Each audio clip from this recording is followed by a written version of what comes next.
अस्सलाम वालेकुम, सलाम पाकिस्तान में खुशामदीद। और वीकेंड के बाद आज एक दफा फिर हम आपके साथ मौजूद हैं। आप ये देखें कि वीकेंड कैसा गुजरता है, कैसा अच्छा गुजरना चाहिए वैसे तो, लेकिन ये कि हमेशा अपने वीकेंड की तैयारी जरूर रखनी चाहिए। बहुत से लोग ऐसे हैं कि जो बाहर घूमने फिरने भी जाते हैं और अपना वीकेंड अच्छा स्पेंड भी करते हैं, साथ साथ फैमिली वालों से मुलाकात जरूर होनी चाहिए। कई ऐसे बेटे हैं, कई ऐसे बच्चे हैं जो मैं देखती हूँ कि दूसरे घरों में रहते हैं, माँ बाप से अलहदा रहते हैं, लेकिन वो वीकेंड्स पे भी अपने माँ वालिदैन को नहीं पूछते हैं, जबकि वो अपनी वाइफ के घर वालों को तो जरूर पूछ रहे होते हैं, लेकिन बड़ा अफसोस होता है कि वो अपने घर वालों को, अपने माँ बाप को, अपने वालिदैन को ज्यादा ध्यान नहीं देते।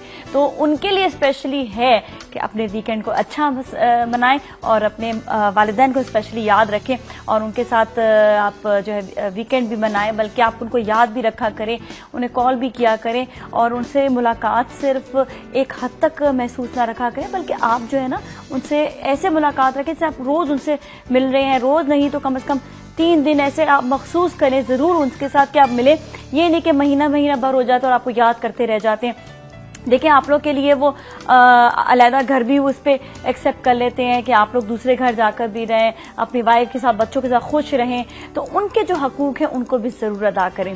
तो ये छोटी सी बात थी, क्योंकि वीकेंड पे किसी से डिस्कस हुई थी मेरी बात, तो मैंने कहा जरूर आप लोगों से ये शेयर किया जाए। स्पेशली वो माएँ जो इस वक्त देख रही होंगी, उनका दिल जरूर इस वक्त तड़प रहा होगा, कहेंगे कि वाकई बात सच्ची है कि उनको अपने बेटों से मिलने के लिए कितना दिल करता है, लेकिन पता नहीं क्या ऐसी वजूहात होती है, क्या ऐसे दूरियां पैदा हो जाती हैं जो मुलाकात नहीं हो पाती एक शहर में, एक जगह पे, एक इलाके में होते हुए भी।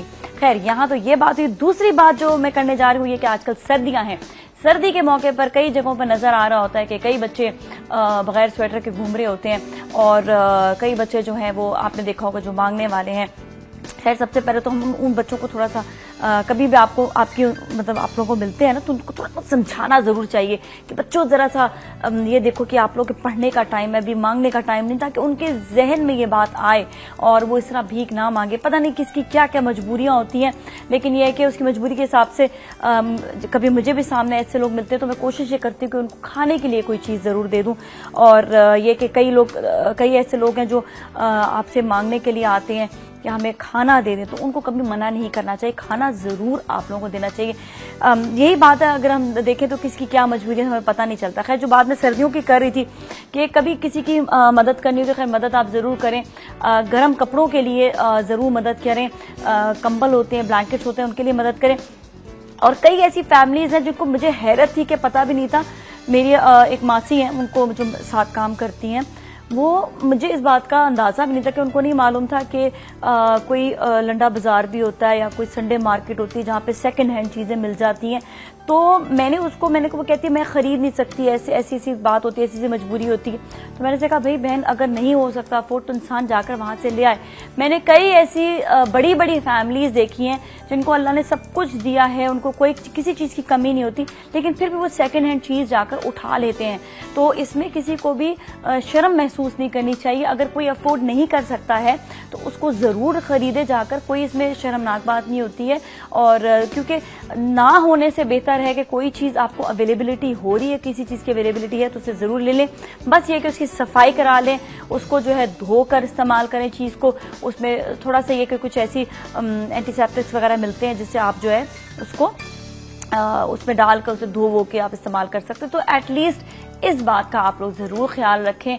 और अगर आज किसी ने सुना है और कोई अफोर्ड नहीं कर सकता मोटी वुलन की चीजों को, स्वेटर्स को, कंबलों को, तो उनको ये बात आप जरूर पहुंचाएं जो इस वक्त देख रहे हैं। क्योंकि कल मैंने किसी को बताया तो आज आप किसी को बताएं, तो इसी तरह ही आपकी जो है आगे आगे चीजें चल सकती। मुझे पता है ब्रेक का टाइम आ गया, लेकिन मैं अपनी बात मुकम्मल करना चाह रही थी।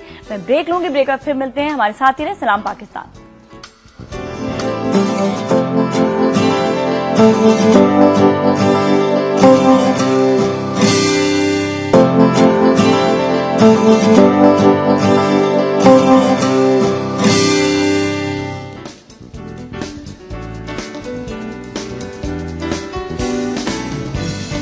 खुशामदीद। सलाम पाकिस्तान में नाज़रीन, अभी जो सब्जेक्ट हम लेकर आए हैं वो है नरम मिजाजी, और इसी हवाले से हम बात करेंगे। हमारे साथ रिलीजियस स्कॉलर रूबी बाजी मौजूद हैं। अस्सलाम वालेकुम, कैसे हैं आप? ठीक ठाक हैं, खैरियत से? जी नाज़रीन, इससे पहले कि हम अपना ये टॉपिक शुरू करें, मैं वही सुन रही थी कि आपकी बात आप उस हवाले से कर रही थी, बच्चे जो होते हैं स्ट्रीट्स पे ऊपर घूमते रहते हैं, बिल्कुल जी जी जी किया जाए।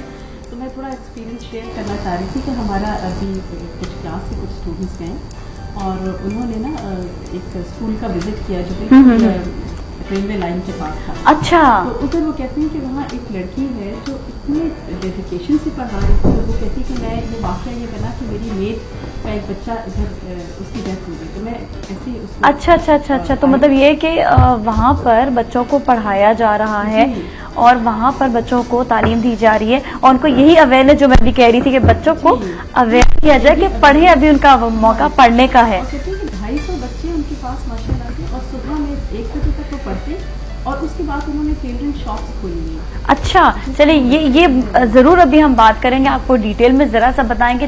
ब्रेक लेंगे, ब्रेक आप फिर मिलेंगे, कहीं ना जाए। हाँ क्या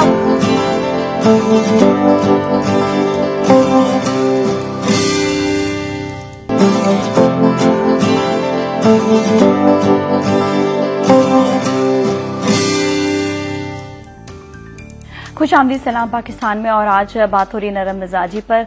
रूबी बाजी हमारे साथ मौजूद है और लोग रूबी बाजी ये समझते हैं कि नरम मिजाजी कहते हैं तहम्मुल से, नरम मिजाजी से, प्यार से, मोहब्बत से आप किसी से मिले। नरम मिजाजी होती क्या है, पहले तो लोगों को ये बताना जरूरी है। जी नाज़िया, देखिए इसमें सबसे पहले हम ये देखते हैं कि अच्छा अखलाक क्या होता है। जी। अच्छा अखलाक, अच्छी आदत, अच्छे मिजाज और अच्छी गुफ्तगू का नाम है। और अच्छे अखलाक में सबसे इम्पोर्टेंट चीज और सबसे अहम चीज नरम मिजाजी है। नरम मिजाजी। और अरबी जबान में भी नरमी के लिए जो लफ्ज इस्तेमाल होता है वो अर्रिफ्क है। अच्छा। राफाका से ये डिराइव हुआ है 3 लेटर से और इसका मतलब होता है नर्म, आसान और मेहरबानी के साथ मामला करना। अच्छा। और जन्नत में कभी कुरान में जो जिक्र मिलता है उसमें आता है कि हसनत मुर्तफका, कि बेहतरीन ठिकाना होगा। और जन्नत की भी एक खूबी ये है कि उसकी आम फिजा में नरमी होगी, यानी वहाँ के रहने वाले एक दूसरे के लिए नर्म होंगे। अच्छा। और हदीस में भी हमें मिलता है कि मोमिन की मिसाल एक पौधे से दी गई है कि जिसको हवा का एक झोंका गिरा देता है और एक झोंका उठा देता है। अब आप देखें कि मैदान के जो मैदानी इलाके होते हैं उसमें जब एट टाइम्स आंधियां आती हैं, तूफान आते हैं, तो कौन से प्लांट सर्वाइव करते हैं? वही कि जिनके अंदर नरमी होती है, जो नर्म होते हैं, वो बेंड हो जाते हैं और जब वो तूफान गुजर जाता है तो वापस अपनी पोजीशन पर आ जाते हैं। तो इसी तरह आप देखिए कि एक मोमिन और एक मुसलमान जो है उसके लिए भी ये पसंदीदा है कि वो फ्लेक्सिबल हो और उसके अंदर नरमी हो, वो झुक जाए अकॉर्डिंग टू द सिचुएशन। लेकिन हम देखते हैं कि बहुत सारे लोग जो है वो नहीं झुक पाते और इसकी वजह भी ये समझ में आती है कि वो एक हठधर्मी, जिद और अना आ जाती है कि मैं क्यों दूसरे की बात मानूं, मैं तो इससे छोटा हो जाऊंगा। अच्छा, यहाँ पर लोग अक्सर ये भी समझते हैं जिस तरह कि कोई अगर किसी को नहीं ये तो मेरा हक था, अपना हक समझ के उस चीज को जो है वो जी मुसलत कर देते हैं। बिल्कुल, यानी सख्ती करना जो है वो भी समझते हैं कि ये सख्ती करना भी हमारा हक था। यानी ये दूसरे के साथ आप बहुत बदतमीजी से मामला करते हैं तो वो एट टाइम्स देखें ना, जो हमसे बड़े होते हैं हम उनके साथ तो सख्ती नहीं कर सकते। बिल्कुल। लेकिन जो हमसे छोटे होते हैं किसी भी पोजीशन में या किसी भी चीज में, तो उनके साथ अमूमन सख्ती की जाती है और हम ये झुकना। और बेसिकली नरमी में ये चीज भी आती है ना कि इंसान अगर गलत है तो एडमिट कर ले, उसको अना का मसला ना बनाए, नरम हो जाए और उसको एक्सेप्ट कर ले कि हाँ आई वॉज रॉन्ग। लेकिन इंसान लोग नॉर्मली नहीं करते। तो इसमें भी ये चीज समझने की जरूरत है कि अगर हम दूसरों के साथ चलना चाहते हैं किसी भी चीज में, अपने घर में जो रहने वाले लोग हैं उनके साथ एक पेस पे मिलके चलना चाहते हैं या वर्क प्लेस के ऊपर या बिजनेस में कहीं पे भी, तो उसमें बहुत दफा ऐसा होगा कि हमें झुकना भी पड़ेगा, हमें टूटना भी पड़ेगा, क्योंकि वो कहते हैं ना कि सुराही सरनिगू होकर भरा करती है पैमाना। तो जब तक हम बेंड नहीं होंगे हमें कुछ मिलेगा भी नहीं। कुछ पाने के लिए झुकना जरूरी होता है। तो अगर इस तरह से हम चलेंगे तो ही हम कामयाब हो सकते हैं और ये नरमी के साथ हो सकता है। लेकिन जो लोग नरम नहीं होते, तो नरमी इख्तियार नहीं करते, वो दूसरों के साथ फिर एडजस्ट भी नहीं कर पाते और उनके अपने क्रिएटेड प्रॉब्लम्स होते हैं जिनमें वो हर वक्त मगन रहते हैं और फिर ब्लेम भी दूसरों को करते चले जाते हैं। तो ये एक गलत रवैया है। तो नरमी या जेंटलनेस जो है ये बहुत बेहतरीन चीज है, दुनिया और आखिरत की सक्सेस के लिए एक बहुत बड़ा वेपन है। क्योंकि जब हम नरमी इख्तियार करते हैं तो हम दूसरों के दिल जीत लेते हैं। बिल्कुल। और जब दूसरों के दिल जीत लेते हैं आप, तो फिर दूसरे आपके लिए कुछ भी करने को तैयार हो जाते हैं। लोग यही बात अगेन आती है कि एहसास नहीं करते। वो कहते हैं कि ये शख्स बड़ा अच्छा शख्स है, अब वो अच्छा बोलते हैं, दूसरे शख्स की तारीफ भी करते हैं, लेकिन उसके अंदर जो अच्छाइयां हैं उसको टटोलते नहीं है कि आखिर अच्छाइयां हैं क्या, और उनमें से एक नरमी भी है। अच्छा, एक इंसान जो ऑलरेडी सख्त मिजाज है या जो अपने आप को तब्दील करना चाह रहा है, वो अपने अंदर नरमी कैसे पैदा करे? जी, अब आप देखिए, ये बड़ा अच्छा सवाल है कि इसमें आप देखिए कि ये एहसास इंसान के अंदर नरमी पैदा कर सकता है कि अल्लाह की जात सबसे बड़ी, अल्लाह बड़ा है, मैं छोटा हूँ। और वैसे भी कुरान में आता है वलहुल किब्रिया फिस समावाति वल अर्द, अल्लाह के लिए बड़ाई है आसमानों और जमीन में। तो जब इंसान ये सोचता है कि अल्लाह सबसे बड़ा है और मैं तो छोटा हूँ, तो उसमें क्या होता है कि इंसान के अंदर नरमी आना शुरू हो जाती है, और जब नरमी आती है तो इंसान झुक जाता है, खुद झुकने को भी तैयार हो जाता है। तो जब भी कोई एरोगेंस इंसान के अंदर आने लगे, इंसान ये ख्याल आए, क्योंकि शैतान भी है, अपना नफ्स भी है, ये ख्याल आए कि मेरी बड़ाई को चैलेंज किया जा रहा है या मेरी बात नहीं मानी जा रही, मैं तो बड़ी चीज हूँ, तो इस वक्त इंसान फौरन ये सोचे कि नहीं, मैं बड़ी नहीं, बल्कि अल्लाह सुब्हान व तआला की जात बड़ी। क्योंकि अल्लाह ताला ने सब इंसानों को एक जैसा पैदा नहीं किया, कोई उम्र में बड़ा है, कोई माल में बड़ा है, कोई इल्म में बड़ा है। एक घर ही में देख लें, एक घर के अंदर कोई ना कोई बड़ा तो जरूर होता है। तो अगर उस बड़े की बड़ाई को अगर चैलेंज कर लिया जाए, टाइम्स बच्चे ही नहीं मानते, तो उस वक्त इंसान फिर बड़ा फ्रस्ट्रेटेड होता है और इंसान को गुस्सा भी आता है, गम भी होता है, उसमें इंसान रिएक्ट करता है। और जब रिएक्ट करता है तो उससे क्या होता है, ताल्लुकात खराब हो जाते हैं। तो इसलिए उससे बचने के लिए जरूरी है कि इंसान उस वक्त नरमी का रवैया इख्तियार करे, और इंसान उसमें क्या होता है कि ताल्लुकात भी अच्छे होंगे और दिल में भी एक ऐसा सुकून हो जाए, या स्वीटनेस लेकर आए, क्या करे, स्वीटनेस लेकर, मतलब उसकी तलखी का जवाब भी मिठास में दे। बिल्कुल, यानी कोई सख्ती कर रहा है तो उससे नरमी, और एट टाइम से मुश्किल बहुत होता है, लेकिन ये कि इसका फायदा बहुत ज्यादा है। मैंने एक दफा एक शो में जब अपनी ये बात की तो मुझे किसी का कॉल आया, और तो एक खातून ने मुझे कहा कि जब आप पर गुजरेगी ना तब पता चलेगा। लेकिन मैं वही कहती हूँ कि मैंने अपने आप को बड़ी तब्दील करने की कोशिश की, मैंने कहा बहुत दफा गुजरी और बहुत तब्दील भी किया है। तो यहाँ पर जो है, जो लोग हैं वो कहते हैं जब गुजरे तो उस मोमेंट में कैसे अपने आप पे कंट्रोल किया जाए? देखिए, जो गुजरने की बात है ना, जब वही तो टेस्ट होता है हमारा। जब वो मोमेंट आता है तो उस वक्त हमारा टेस्ट होता है कि उसमें हम फेल होते हैं या कामयाब होते हैं।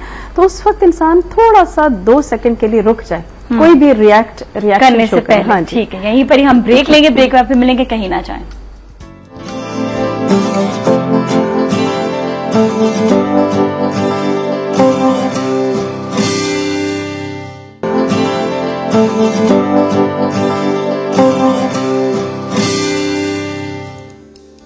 खुश आमदीद, सलाम पाकिस्तान में। और नाज़रीन, आज बात हो रही नरम मिजाजी पर, कि हम कहते हैं कि नरम मिजाजी इख्तियार करनी चाहिए, हर कोई एक दूसरे को जरूर मशवरा दे रहा था, लेकिन अपने अंदर इसको किस तरह लाना जरूरी है। आज से बात हो रही है रूबी वाजी से, शी इज रिलीजियस स्कॉलर, और रिलीजियस पॉइंट ऑफ व्यू से भी देखें ये बात कितनी इंपॉर्टेंट है और हमारी जिंदगी के लिए कितनी अच्छी है। अच्छा, अभी आपने बताया कि इसको इख्तियार करना जरूरी है। अब घरों में हम आपस में एक दूसरे के साथ नरम मिजाजी कैसे इख्तियार करें? अब देखिए कि इसमें हमारे पास रसूलुल्लाह सल्लल्लाहु अलैहि वसल्लम की मिसाल है कि जैसे आप सल्लल्लाहु अलैहि वसल्लम सबसे ज्यादा नर्म मिजाज थे, और इवन अपने घर वालों के साथ। और हमें इसमें एक वाकया भी मिलता है कि आपकी एक ज़ौजा थी, हजरत उम्मे सलमा रज़ियल्लाहु ताला अन्हा, और उनके पहले शौहर अबू सलमा रज़ियल्लाहु ताला अन्हु थे, जिनसे उनके, शायद मैं भूल नहीं रही तो 4 बच्चे थे। तो अब आपने उनसे शादी इसी बिना पर भी की थी कि उन बच्चों को, यतीम थे तो उनको एक सहारा मिल जाए। तो उसमें उनका एक बच्चा आपके साथ एक मरतबा खाना खा रहा था। तो वो बच्चों की जैसे आदत होती है कि इधर से उधर से, तो आपने बहुत प्यार से कहा कि ऐ मेरे छोटे बच्चे, मेरे करीब आ जाओ, बिस्मिल्लाह पढ़ के खाओ, दाएं हाथ से खाओ और अपने आगे से खाओ। अब आप देखिए कि किस कदर एक खूबसूरत अंदाज हमें नजर आता है कि मोहब्बत के साथ आप बता रहे हैं। और इसी तरह कुरान पाक में भी सूरह आले इमरान आयत नंबर 159 में अल्लाह ताला फरमाते हैं, फबिमा रहमतिन मिनल्लाहि लिन्ता लहुम, कि अल्लाह की रहमत है कि आप इन लोगों के लिए इतने रहम दिल हैं। अगर आप सख्त होते तो ये सब के सब आपके आसपास से छट जाते। तो एटलीस्ट आप देखें ना कि यही चीज, हम यही गलती करते हैं, यहाँ पर गलती करते हैं। बिल्कुल, अभी हमारे साथ कॉलर भी, उनसे भी बात करेंगे। हेलो जी, अस्सलाम वालेकुम। अस्सलाम वालेकुम। वालेकुम अस्सलाम जी, हमारे साथ कौन है? जी, मैं सलमा बोल रही हूँ बहावल नगर से। सलमा जी, सलमा आपका सवाल? हाँ जी, मेरा सवाल यही है नरम मिजाजी से जी के मुताल्लिक कि अगर इंसान के रवैये में सख्ती हो क्या वो अपनी बात वैसे ही कन्वे दूसरे के साथ पहुंचा सकता है कि वो नरम मिजाजी से ज्यादा बेहतर तौर पे अपनी बात दूसरे तक पहुंचा सकता है? ठीक है, आपके सवाल का जवाब कोई आप सवाल करेंगे इनसे? जी, यही इसी को मैं आगे बढ़ाती हूँ। सो मच फॉर कॉलिंग, बहुत बहुत शुक्रिया, आपका अच्छा सवाल था। जी। असल में होता है कि जिस वक्त एक इंसान कहते हैं ना ऊपर से आने की कोशिश करे, वो सख्त मिजाजी से बात करके, ऊंची आवाज में बात करके, अब दूसरा शख्स जो है वो उस वक्त कमजोर पड़ जाता है। अब वो उस वक्त नरम मिजाजी से बात करे तो उसकी सुनी जाएगी या नहीं सुनी जाएगी, या किस तरह क्या वाकई बात कन्वे हो सकती है? बिल्कुल, मैं इसी तरफ आ रही थी कि जैसे आप देखें ना कि घरों में इंसान के हम सख्ती करते हैं, और सख्ती की वजह से नुकसान क्या होता है कि हम अपने ही आसपास के लोगों को अपने से दूर कर देते हैं। फिर हम उनको ब्लेम करते हैं कि हमें टाइम नहीं देते, हमारे साथ बैठते नहीं। हालांकि जब वो बैठना चाहते हैं तो हम खुद सख्ती से उनको भगा देते हैं। बच्चों के साथ ही आप देखें ना कि आप अगर उनके साथ बॉन्ड डेवलप करना चाहते हैं तो उसके लिए बहुत केयर और एफर्ट करने की जरूरत होगी और बहुत कुछ बर्दाश्त करना पड़ेगा। इसी तरह आप देखिए कि सास बहू का मामला है कि जो उनमें से ज्यादा ताकत रखती है वो दूसरे को सख्ती से दबा लेती हैं और उसकी वजह से फासले बढ़ जाते हैं, दिलों में नफरतें आ जाती हैं। तो इसमें नरमी जो है ये बहुत पसंदीदा है। तो अगर कोई शख्स आपके साथ सख्ती कर भी रहा है, जोर से बोल भी रहा है, तो ऐसे में भी अगर आप अपना रवैया 1 मरतबा, 2 मरतबा, 3 मरतबा नरम रखेंगे तो सामने वाले को भी एहसास हो जाएगा कि मैं गलती कर रहा हूँ। एट टाइम्स हम अपने रवैये से भी दूसरे को कन्वे कर देते हैं मैसेज कि क्या चीज गलत हो रही है, तो वो भी मेरा ख्याल है कि उसको भी समझ में आ जाएगी। मतलब स्वीट अंदाज में और अच्छे अंदाज में, नरम मिजाज में आप बात करें तो मेरे ख्याल में वाकई लोग जरा ज्यादा सुनेंगे, क्योंकि कहेगा इस इंसान में सख्ती नहीं है। जी बिल्कुल, ये अपनी बात भी नरम मिजाजी से ही, कोई भी बात सख्त से सख्त बात भी नरम अंदाज से भी बयान की जा सकती है, तो उसका इम्पैक्ट बड़ा अच्छा हो जा सकता होता है। इसमें आप देखें कि हमें हदीस में मिलता है, हजरत आयशा रजी अल्लाह ताला अन्हा की रिवायत है कि रसूल अल्लाह सल्लल्लाहु अलैहि वसल्लम ने फरमाया कि अल्लाह ताला जिस घराने के साथ भलाई का इरादा करते हैं उनके अंदर नरमी डाल देते हैं। यानी अल्लाह की भलाई है, ये बहुत बड़ा एहसान नरमी का होना। तो उनके उस घराने के अफराद में जो चीज प्रिवेल करती है वो नरमी है, और फिर उसके फायदे कितने होते हैं कि उस घर में फिर रहमतें, बरकतें, भलाइयों के दरवाजे खुल जाते हैं। एट टाइम्स हम घरों में कंप्लेंट करते हैं कि क्या वजह है, लड़ाई झगड़ा है, सुकून नहीं है, इसने बंदिश कर दी, उसने कर दिया, ये कर दिया, वो कर दिया, और हम अपने आप को नहीं देख रहे होते कि बाज औकात हमारी ही सख्ती की वजह से या हमारे ही कसूर होते हैं कि जिनकी तरफ से हमने आंखें बंद की हुई होती हैं, तो उसकी वजह से ये हालात हो रहे होते हैं। तो उसमें ठहर के थोड़ा सा सोचना चाहिए कि कहीं मेरी गलती तो नहीं, और मुझे अपनी इस्लाह कर लेनी चाहिए। बिल्कुल। और ये हदीस आप देखिए कि हजरत आयशा रजी अल्लाह ताला अन्हा बयान कर रही हैं कि जिन्होंने अपने वालिद के घर में भी नरमी देखी और रसूल अल्लाह सल्लल्लाहु अलैहि वसल्लम के साथ भी शफकत और नरमी, और यही वजह है कि उनके मिजाज में ये चीज आ गई थी। तो इससे ये भी पता चलता है ना कि बच्चे जिस तरह का माहौल देखकर घरों में बड़े होते हैं वो ही चीज उनकी शख्सियत का हिस्सा बनती है। अगर नरमी और मोहब्बत देखेंगे, शफकत देखेंगे, तो वही उनके शख्सियत में आ जाएगी, और अगर सख्ती देखेंगे तो फिर वही चीज आगे भी देने वाले होंगे, और इस तरह एक चेंज चल जाता है और इसी तरह फिर मामला चलता है। बिल्कुल, अगर चेंजेस लानी है इंसान को अपने घर में, और वही बात आपने कही जो कि किस तरह से अपने घर को जो है सुकून में लाया जाए, उसमें नरम मिजाजी सबसे ज्यादा अहम चीज है। क्योंकि अगर से एक रिएक्ट करा तो अगले को जवाब इस तरह नहीं देना चाहिए बदतमीजी से। अच्छा, यहाँ पे अगर दीन का मामला आ जाए, दीन में कैसे हम इसको आगे लेके, दीन में नरमी या सख्ती कैसे हम इसको लेकर आएंगे? जी, आप देखें कि अमूमन एक ये भी होता है, एक सोच पाई जाती है कि दीन के मामले में या सिखाने के मामले में जब तक सख्ती नहीं होगी नहीं सीखा जा सकता। तो इसमें आप फिर हम देखते हैं कि रसूल अल्लाह सल्लल्लाहु अलैहि वसल्लम का उसवा हसना हमारे सामने है। आप हमारे लिए एक रोल मॉडल हैं, और हम देखते हैं कि आपने तालिब इल्मों को, आने सीखने वालों को कैसे सिखाया और कैसे उनकी तरबियत की, क्योंकि आप एक मुअल्लिम भी हैं। तो इसमें हमें मिलता है कि हजरत सफ़ान बिन उसाल रज़ी अल्लाह ताला अन्हु कहते हैं कि मैं आपके पास आया और आप उस वक्त सुर्ख चादर ओढ़े टेक लगाए मस्जिद में बैठे थे। तो मैंने उनसे कहा कि मैं इल्म हासिल करने के लिए आया हूँ। तो आपने फरमाया तालिब इल्म के लिए खुश आमदेद। और फिर आपने फरमाया कि फरिश्ते जो हैं वो अपने परों से इल्म हासिल करने वाले को घेर लेते हैं और एक दूसरे के ऊपर आसमान दुनिया तक इकट्ठे हो जाते हैं, और उस इल्म की मोहब्बत की वजह से। तो यहाँ हमें दो चीजें यहाँ नजर आती हैं। एक तो यह है कि आप सल्लल्लाहु अलैहि वसल्लम ने आने वाले जो इल्म के लिए आ रहे थे उनको वेलकम किया और दूसरा उनको इनकरेज भी किया, इंसेंटिव भी कि देखो तुम जो सीखने जा रहे हो उसका फायदा कितना है। तो ये भी हमें पता चलता है कि कोई भी इल्म, चाहे वो दीन का हो दुनिया का हो, अपने स्टूडेंट्स को एक वेलकमिंग एटीट्यूड देना, इसके साथ उनको इनकरेज करना, बात बात पे आगे बढ़ाने की कोशिश करना, तो ये एक उस्ताद की रिस्पॉन्सिबिलिटी होती है, उसकी जिम्मेदारी होती है। और हम देखते हैं कि आप सल्लल्लाहु अलैहि वसल्लम जो हैं वो इतने अपने एक एक साथी और एक एक सहाबा को बहुत अच्छी तरह से जानते थे कि उसके अंदर क्या पोटेंशियल है, ये तक उनको पता था। तो सिर्फ एक मैकेनिकल अमल नहीं होना चाहिए इल्म का सिखाना। फिर आप देखें कि इसी तरह आपने अपने साथियों के लिए दुआ भी की। हजरत अब्दुल्ला बिन अब्बास रजी अल्लाह ताला अन्हु, जो आपके चचा के बेटे हैं, हजरत अब्बास के बेटे, तो वो कहते हैं कि आप सल्लल्लाहु अलैहि वसल्लम ने मुझे सीने से लगाया और आपने फरमाया अल्लाहुम्मा अल्लिमहुल किताब, कि ए अल्लाह तो इसको किताब का इल्म अता फरमा। और किताब से मुराद कुरान पाक है। और हम देखते हैं कि वो तफसीर जो हजरत अब्दुल्ला बिन अब्बास की है, वैसी तफसीर कोई नहीं कर सका। बेहतरीन मुफस्सिर कुरान है और ये उसी दुआ का नतीजा था। तो एक टीचर को ये भी जरूरी है कि वो अपने स्टूडेंट्स के लिए दुआ भी करे। तो ये भी एक सिर्फ एक मैकेनिकल इल्म नहीं होना चाहिए एक ताल्लुक। फिर आप किस तरह से नरमी इख्तियार करते थे, एक बड़ा दिलचस्प वाक़या हमें मिलता है।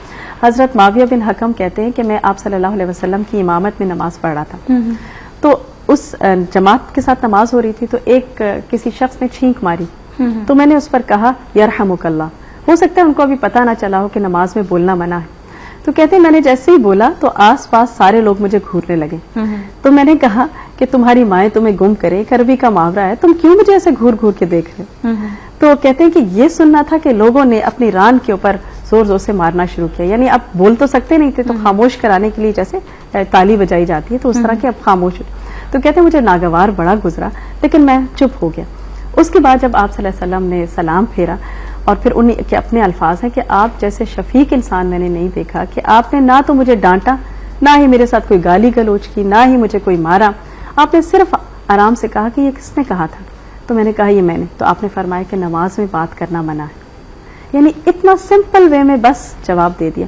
हमारे यहाँ मस्जिदों में कोई ऐसी ऊंच नीच हो जाए कुछ भी, तो मरने मारने पर लोग तुल जाते हैं और कुफर तक के फतवे लगा दिए जाते हैं। तो ये चीज जो है ये दीन के मुनाफी है। दीन में भी नरमी इख्तियार करनी चाहिए, मोहब्बत प्यार से जो है नरमी, और इसी तरह जो है ये हमारा दीन फैला है।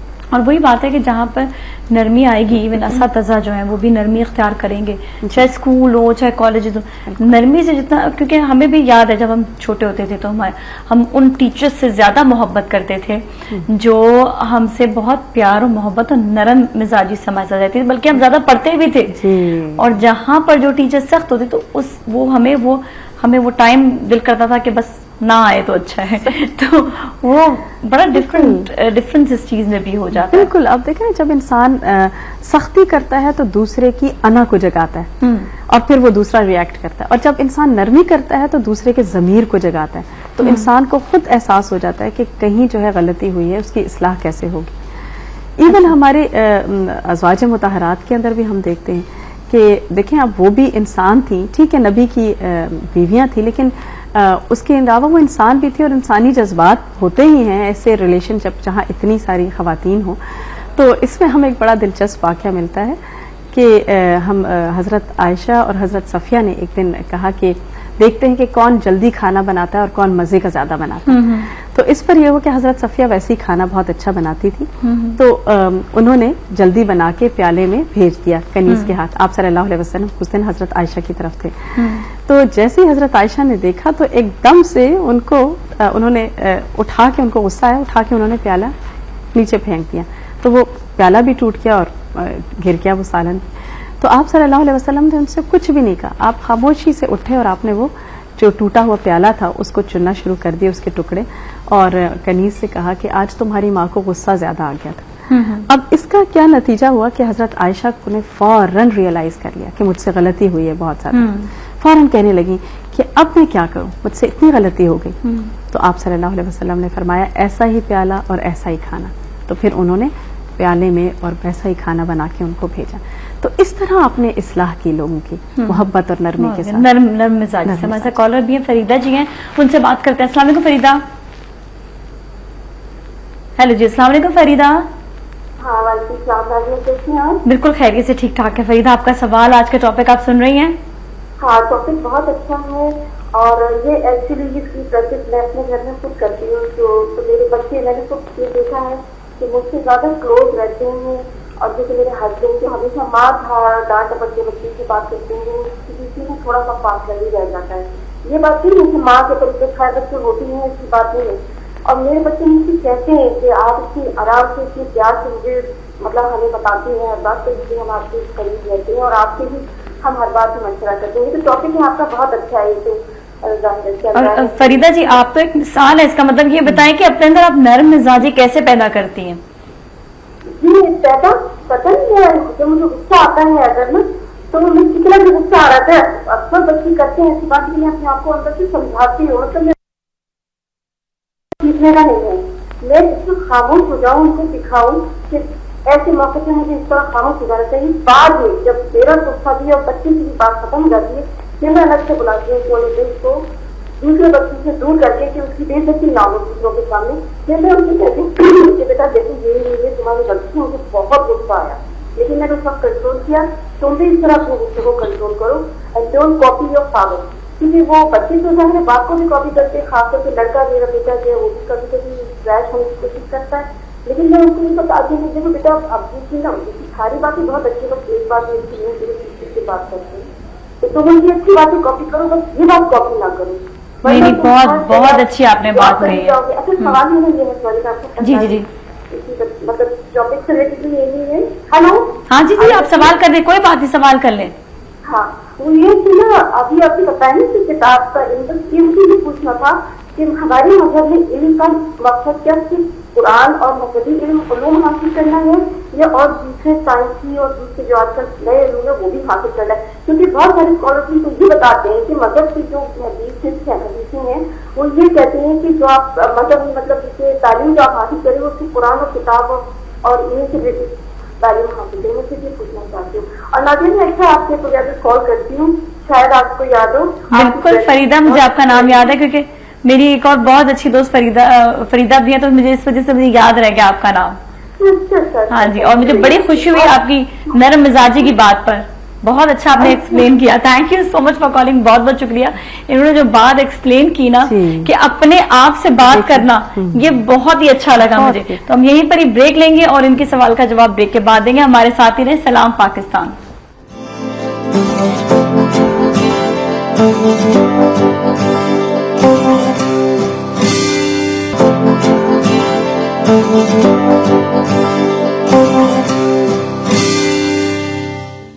खुश आमदीद सलाम पाकिस्तान में। और नाजरीन, आज हम बात करते हैं नरम मिजाजी पर और बहुत से आपको मालूमात मिली होगी इस सब्जेक्ट के हवाले से। और ब्रेक से पहले हमें कॉलर ने कॉल भी किया था, फरीदा ने, उनके सवाल का जवाब जी रूबी बाजी से पूछते हैं। जी रूबी बाजी जी, इनका बहुत अच्छा सवाल है फरीदा का, और इसमें मैं बताना चाहूंगी कि दीन जो है वो हमें दीन और दुनिया दोनों का इल्म हासिल करने का कहता है, क्योंकि इसमें हमें दलील कहाँ से मिलती है? सूरह अल बकरा में भी आता है वअल्लम आदम अल अस्मा कुल्लहा, कि अल्लाह ताला ने आदम अलैहिस्सलाम को सब चीजों के नाम सिखा दिए। अब ये चीजें क्या थी? ये दुनिया का इल्म था, जो दुनिया में चीजें थी उसका इल्म दिया।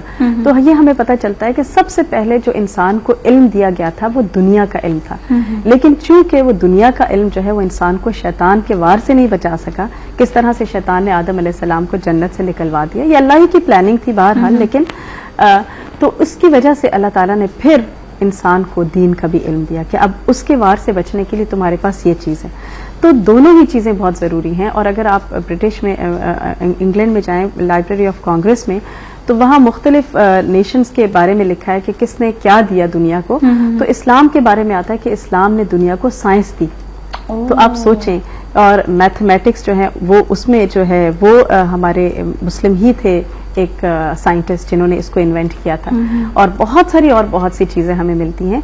तो फायदा असल में हमारा दीन क्या सिखाता है कि हमें दुनिया का इल्म हासिल करना है ताकि हमारा होराइजन वास्ट हो, हमारी अंडरस्टैंडिंग अच्छी हो, और फिर उसके साथ हम दीन का इल्म भी लें।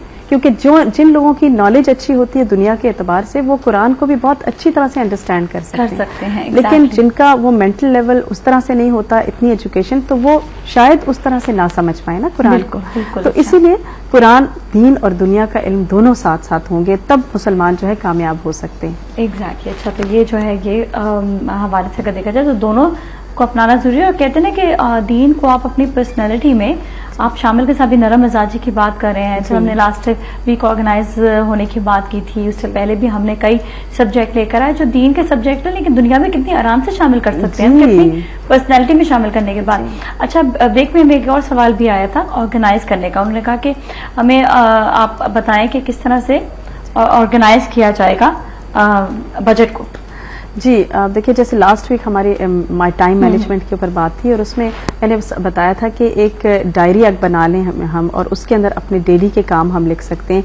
फिर इसी तरह मंथली हम अपने काम को कैसे लिख सकते हैं कि जो डायरी में जो एक पेज होता है ना, जिसमें ईयरली एक ही पेज के ऊपर कैलेंडर होता है पूरे साल का, तो उसमें मंथली डेट्स के साथ जो भी आपको काम करने हैं उसका फर्स्ट इनिशियल उस डेट के ऊपर वहां पे डाल दें, और फिर बाकी डिटेल जो है वो आप अपनी डायरी के अंदर नोट डाउन कर सकते हैं कि आपको क्या करना है, किसी की शादी के हवाले से, गिफ्ट के हवाले से, किसी भी हवाले से, या इबादत के हवाले से।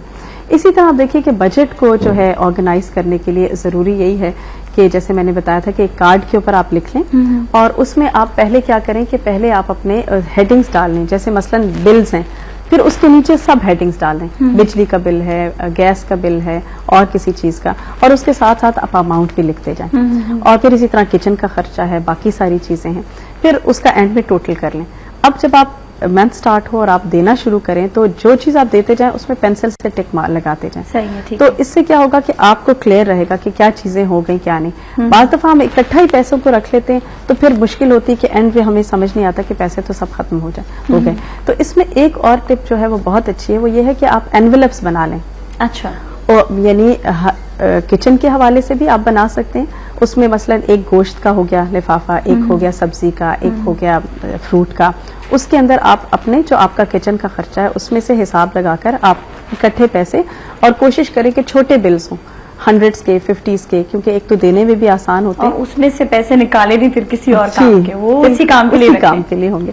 तो फिर आप देखेंगे कि इंशाल्लाह जब आप इस तरह से मैनेज करेंगे तो आपका घर का खर्च और बजट जो है बहुत अच्छी तरह से मैनेज हो सकेगा। तो कुछ ये छोटी छोटी टिप्स होती हैं जो हम अपने आप को ऑर्गेनाइज करने के लिए इस्तेमाल कर लें तो ज्यादा बेहतर तौर पे फायदा हो सकता है, और ज्यादा बेहतर तरीके से फायदा हो। वाकई तो बड़ी अच्छी टिप है, क्योंकि अक्सर खवातीन जो हैं वो बस उनके पास उनके पास नोट आते हैं और उनका कोई बजट नहीं निकलता कि कहाँ पर कितने बजट में आना चाहिए चीजें, बल्कि इंग्रेडिएंट्स का भी आपको हिसाब रखना चाहिए कि दाल कितने की है, चावल कितने के हैं, तो ये कितने की चीजें हैं, तो ये महीने में, हफ्ते में हम ये चीज इस्तेमाल करें, हफ्ते में ये चीज इस्तेमाल करें। तो इस तरह ये कि बच भी जाता है और खर्चा भी मुनासिब हो जाता है। ये नहीं कि आखिर में महीने के हमें परेशानी हो रही हो कि एक हफ्ता तो अच्छा गुजार लिया, अगले हफ्ते में परेशानी शुरू हो जाएगी।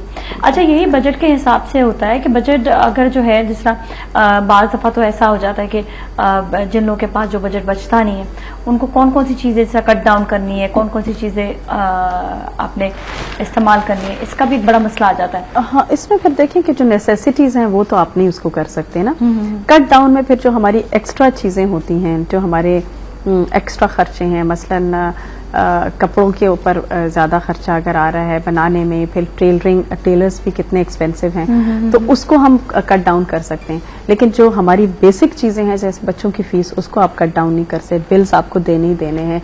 खाने पीने में भी आप फिर देख लें कि अगर आप कितने दिन गोश्त अफोर्ड कर सकते हैं, यानी पूरे हफ्ते में अगर आप अपना बजट बनाए तो 2 दिन अगर गोश्त अफोर्ड कर सकते हैं तो वो 2 दिन ही पके, फिर बाकी दिन आप किसी और कोई सब्जी बना लें, कोई और ऐसी चीज कर लें कि जो आपका खर्चा मैनेज हो जाए। तो थोड़ी सी प्लानिंग के साथ, थोड़ी सी मैनेजमेंट के साथ अगर इंसान चलाए तो खर्चा बहुत अच्छी तरह से चल सकता है और अच्छी तरीके से चल सकता चाहिए। यहीं पर ये हिसाब किताब को देखना चलना चाहिए। अगर जहाँ पे ऑर्गेनाइज की बात आती है तो अपने आपको पूरा जो ऑर्गेनाइज करना है इस हवाले से भी थोड़ा सा बता दें।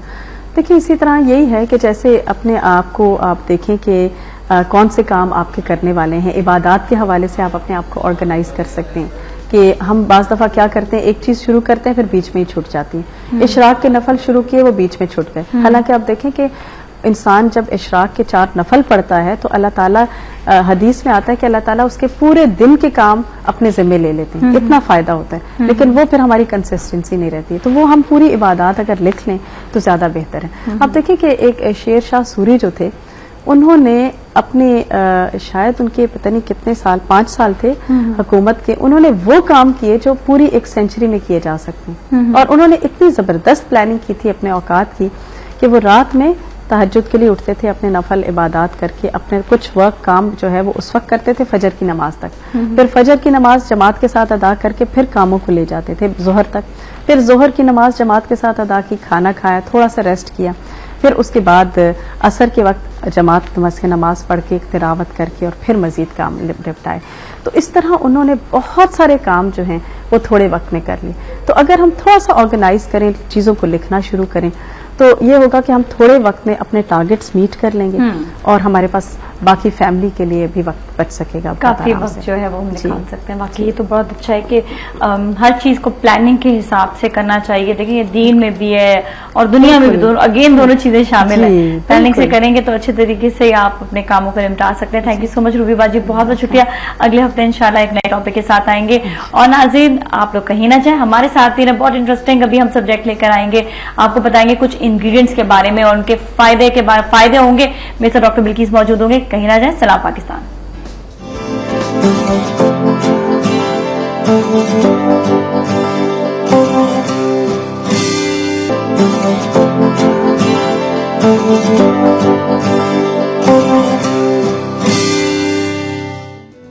खुशामदीद, सलाम पाकिस्तान में। और नाज़रीन, अब हम देखें किचन की तरफ आ गए हैं। मेरे साथ डॉक्टर बिल्किस मौजूद है और जाहिर बात है आप देखेंगे जब किचन है, मैं हूं और मतलब ये डॉक्टर बिल्किस है, तो आपको इंग्रेडिएंट्स के साथ साथ उसके फायदे भी बताएंगे और बताएंगे कि आप क्या बना सकते हैं ऐसा घर के अंदर कि जो आपकी सेहत के लिए भी अच्छा, आपके घर वालों की सेहत के लिए भी अच्छा। अस्सलाम वालेकुम डॉक्टर बिल्किस, कैसे हैं आप? ठीक ठाक है, खैरियत से हैं? अच्छा, जो आज हम बात करने वाले वो है नजला, जुकाम और खांसी, तीनों चीजों पर।